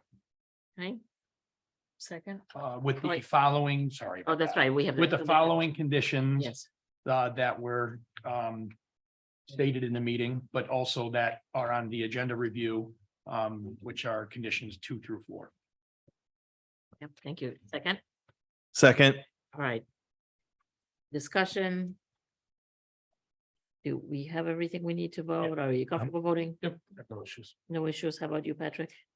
No issues. I mean, the trees being planted and maintained throughout Yep. the property. I mean, it's clearly better than what's there and it's clearly better than what's on at least one side I saw, right? So, if only we can go back and put trees where the other hole is, but we can't. Right, yep. So no, I think it's, and just by looking at it, I mean, it's, you could tell there's a lot of grade, so it is where it is for a reason. Yep. And they don't have much, there's not much they can do short of shrinking, so I'm good. yeah, I'm good, no issues. No Probably, issues. yeah, I think this, so you have similar homes, right, in that neighborhood anyway, but yes. So, all right, let's take a vote. So all in favor of, go ahead, yes, all in favor for the access of the 4,000 square foot home motion? Aye. Aye. Sorry, I jumped. the Yeah, gun no on that. opposed, and then okay, so we're good, so it's unanimous, Yeah. and then we need a motion for the ridge line. Yep, okay. I'd like to make a motion to approve the application by Executive Mountain Estates LLC for special permit for clearing and grading within the ridgeline protection zone for construction of the house at 62 Pinnacle Road in our 40 zone. And second, Second, okay, do we need discussion or vote is good? I'm good. I mean, there's no, I think Same. there's no conditions on that, right? It's all No, part of the original correct. one, so. The conditions are gonna be Already. applied to both, so that's Yeah. fine. Yep. We're good. Okay, so all in favor? Aye. Aye. Okay, so it's unanimous. Thank you. So you're all set. Thank you. Appreciate it. You got it. Deanna and Dorothy, my dear wife, we're all happy. Skylar's gonna be happy. I almost made a condition that you have to hand out your cell phone number before you leave.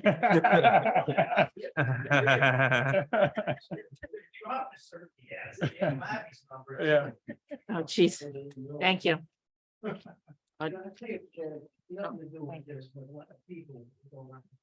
Thank you, sir. My father was PFC Guadalcanal, my brother, then I said, I'm a tech sergeant in the Air Force. I was a working man. My brother John, he was a fighter. He was sir. Thank you. Thank you. Have a good night. Good night. Thank you. Thank you. Good night, Steve.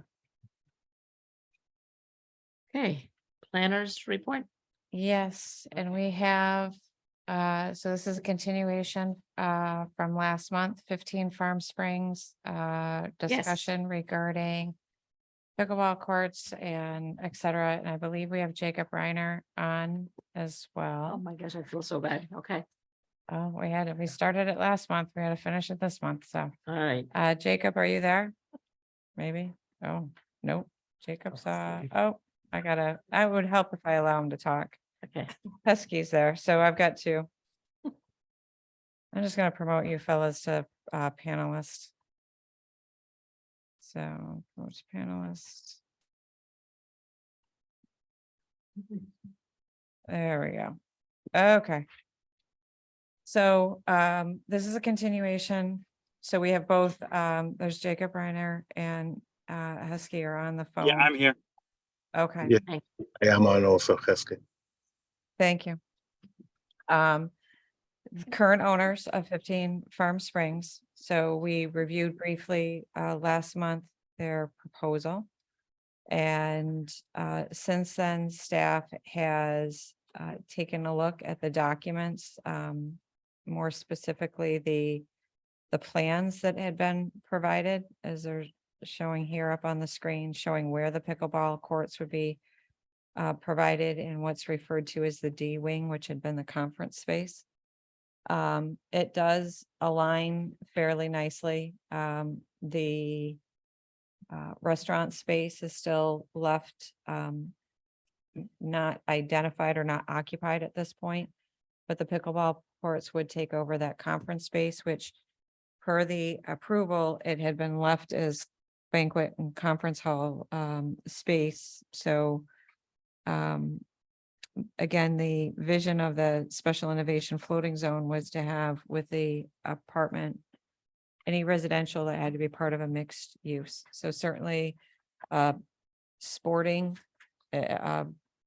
event space would be consistent with that. So the conversion to pickleball courts that have public access as it's outlined and their proposal would certainly in my mind, be acceptable. It sounded like loosely from our conversations last week or 2 weeks ago, that you folks generally somewhat concurred with that. So the part with that then also is the request and discussion on how to handle the COs. So, and as I outlined in the agenda review, and I think we talked about a bit 2 weeks ago, wings A, B, and C already have COs for occupancy except for the lower basement levels. So this is allowing tenancy for just over 65% of the residential space allotted for that development. The E wing, which is the separate building, if you remember, I've been to the Marriott, the E wing's a separate building to the left. A, B, and C are all part contiguous to the main building, and then D is the large conference area. So again, as I noted, the owner has diligently been trying to secure a restaurateur that would take the full space, including the option to use the banquet and meeting facility on a per event basis.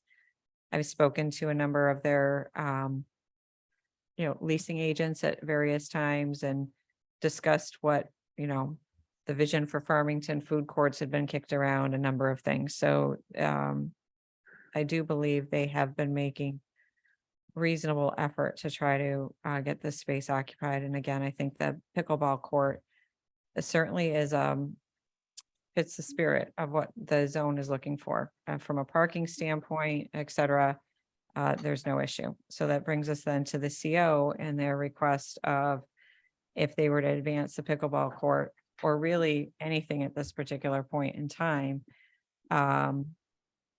getting some relief right now, as it's written in the regulation, the commission has the right to impose a condition that no more than 65% of the COs for the residential units would be released until we receive then the other benefits, that public access benefits, et cetera, that had been discussed during the original permitting process.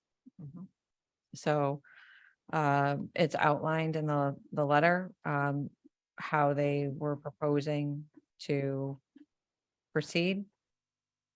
I have a different thought that I outlined in the agenda review. I think they made reasonable efforts. I'm not opposed to some type of compromise. I just would like to have a little more a little more left in our pocket than in theirs, but the gentlemen are on the phone, so if there's specific questions, I know they'd be happy to answer anything for you. I wasn't following the numbers when I, before I was tired. So A, B, and C are at what number right now? I can't remember the total occupancy, Yeah. either Jacob or Heskey, can you remind me, what's the total occupancy? 149 units. 149. So it's 149 out of, I think roughly 220? 220, Excuse me? 225. 225, okay, so Okay, 140. so the request is to possibly stop with the improvements to the residential, do the pickleball and then go back? So what they're doing is they're continuing, so they could get a building permit for whatever they wanted, and they do, they have the building permit, and they've done demo and building, and they're starting to advance work on the E-wing. Everything is advancing, the whole thing had been advancing in totality. Obviously, they could only do so much with the D-wing until they knew they either had a tenant I and could understand that. fit it out specific to a tenant space, or in conversations with us, we've said, okay, well, do something different, like, let's take a different look at Right. this, and certainly pickleball courts are in need. We're doing the outside ones over at Westwoods Golf Course, but those are only gonna be good during nice weather, right? So interior pickleball courts, I know our director of community service, when she's doing recreation, they're going in a bunch of different, they're renting space from New Horizons, they're renting just for pickleball, so it seemed like a reasonable option. So they're continuing to advance, so now it's just, and they knew, it's been very clear, they were proceeding at risk. There's been no question about that. So they were proceeding at risk. And so now it's just a compromise that if they get to a point where they're ready to pull a CO, or sorry, a building permit, whether or not we would be agreeable to relaxing some of the requirement that there's nothing until, there's no release of anything until the pickleball courts are completed. Oh. So, and that's Could I- discretion. Could I add something, Shannon? Is it okay? Absolutely. Yep, go right ahead. Yeah.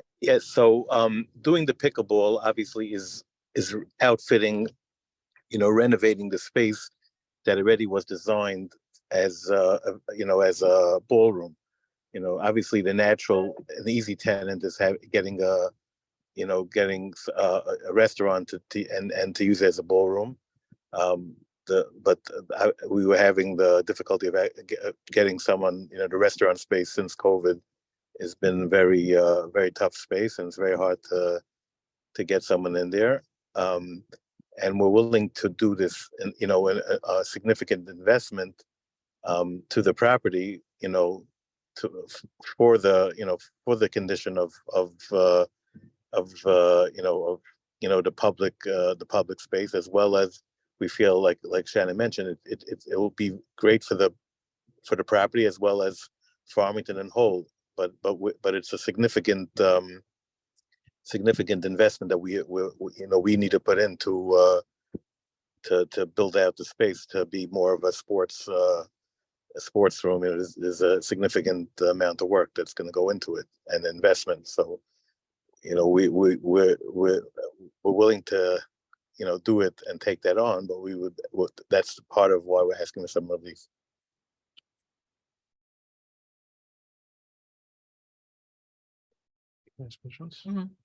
How many pickleball courts are you expecting in this, and who runs the courts, and how many members do you expect would join something like this? Trying to get a sense of the use of this concept of pickleball courts. So I'll jump in quick with respect to the area. So we check the area, so dimensionally. And what is shown, they're showing 4 pickleball courts, and so space wise as to how this is laid out, it is showing accurately within the ballroom footprint of what had been there existing. I did not go and pick up my pickleball specs and check the dimension. Yeah, now understood. Work, but I think, again, and in this particular case, right, when you're outside, they've got to be oriented a certain way because of light, sunlight and sunrise, of course. sunset, ball in your eye, right? Sun in your eyes. This obviously interior, you take all of that out. So there's a little more flexibility that they're going to have with the positioning and orienting. So whether they stack them two and rotate at 90 degrees, but Got it. either Heskey or Jacob, you'd have to speak to how you plan to manage this portion of the development. Yeah, so I'll answer the other question that one of the board members had is in terms of the need and what our anticipation of participation is. I don't know if you've been following, this particular issue in the news, but it's become tremendously popular throughout the country, in Connecticut as well. So we anticipate a very strong response and request from the public to use them. We don't have, specific numbers of exactly how many people are going to respond, but we do have an estimate of about 8 a.m. till 10 p.m. So it's about 14 hours a day with 4 courts is our anticipated working hours. But again, it's an indoor pickleball courts. There's very, very little of it in the area as it's becoming very popular lately. Obviously, tennis is very popular. There's a lot of different tennis options, but pickleball right now, what I've seen, there is no available courts, indoor courts, definitely not in the greater Hartford area, at least from what I was able to see online. So we definitely anticipate a very strong interest from, the Farmington population as well as some of the surrounding towns. Great, thank you. To dive deeper into pickleball. So I've read, right, the sound of pickleball is an issue. It's an issue with, outdoor courts and neighbors. Any expected noise, like if a restaurant goes next door and people are playing pickleball across the hall. Have you thought about that? Again, just from reading the demand of pickleball and the stories about the noise versus tennis, it seems to be, I don't know, a more annoying sound, I guess, based on your perspective. So first of all, it's within the separate room right now. We definitely anticipate that, like we've mentioned to Shannon, that once we get this space, up and running, I think it would be a tremendous enhancement for a potential restaurateur to have, a nice amount of people that are familiar with the property and definitely people coming.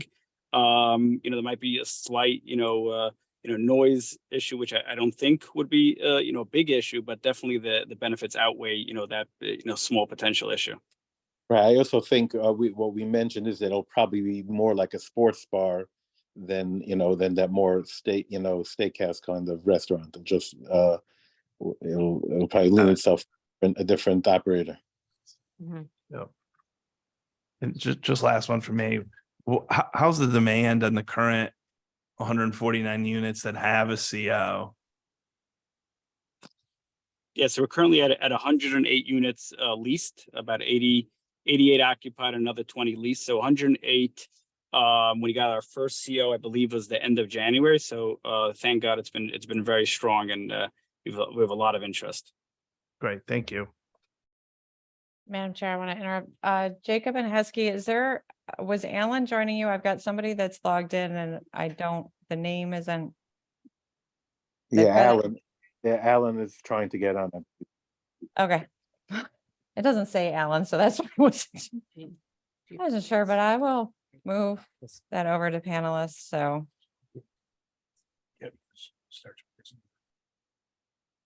There we go.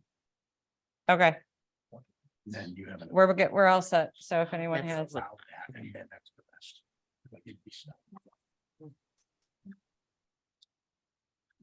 I think pickleball's a start. I would still like to see a restaurant, and I think whatever you had for compromises. Yeah. I'm fine with it. Yes. We're comfortable with the numbers you came up with. Okay. So 10, 10, and 5. Mhm. It's like Across the 20 board. units or so, right? Every 10% is like 20 units. Is that right? Correct. So it's, they said what, 225? So yeah, 22. 22 So it's gonna be 22 units. That last one should be around 11. We're good across the board. Are we good across the board with that? I'm getting Yes. thumbs up. I'm getting yeses. Mike, and yes. no's. Okay. Yes. Yeah, I'm good. Yes, All we're- right. So gentlemen, you're getting, so across the board, you're getting a yes. So, but it's going to be with the compromise position that I had emailed to you. So it'll be 10, 10, 310. So 10 at building permit, 10 at 50% complete, 10 at completion and CO of the pickleball, and the final 5% to be retained until the full public access space is tenanted. Or we can come back to TPZ and discuss bonding. Hopefully with a pickleball. it'll Okay. kind of rest on them. Okay, thank you very much. Thank Thank you, Shannon. Thank you very much, Shannon, Alan. I was, thank you very much. Thank you. Thank you to Sure. the whole, Thank you. team. Thank you, everyone. And I just want to say one thing. We really, this is Alan here. We really appreciate the opportunity of working with the town. It's been a tremendous, very streamlined process and a very pleasurable process. Business focused, very much focused on bottom line and what makes sense. So we really appreciate the overall vibe that we're getting from the town. It's very much appreciated and makes the job a lot more pleasant. We appreciate the feedback. Thank you. Thank you, staff. Thank you. I'll be All right. sure I'll be hearing from you, gentlemen. So we'll get Yeah. something over to you too, so that this is in writing for both parties. Okay, Thank you. excellent. Thank Have a you. good Bye-bye. Thank you. Anything else, Shannon? No, ma'am. Yes, okay. Approving of minutes? Who would like to make a motion? 1 second. Yeah, I'll make a motion to approve the minutes of the July 17th, 2023 Town Plan and Zoning Commission meeting, and July 19th, 2023, and July 24th, 2023 work session minutes. Second, Second. all in favor? Aye. Excellent. We are approved and adjourned, 10:51.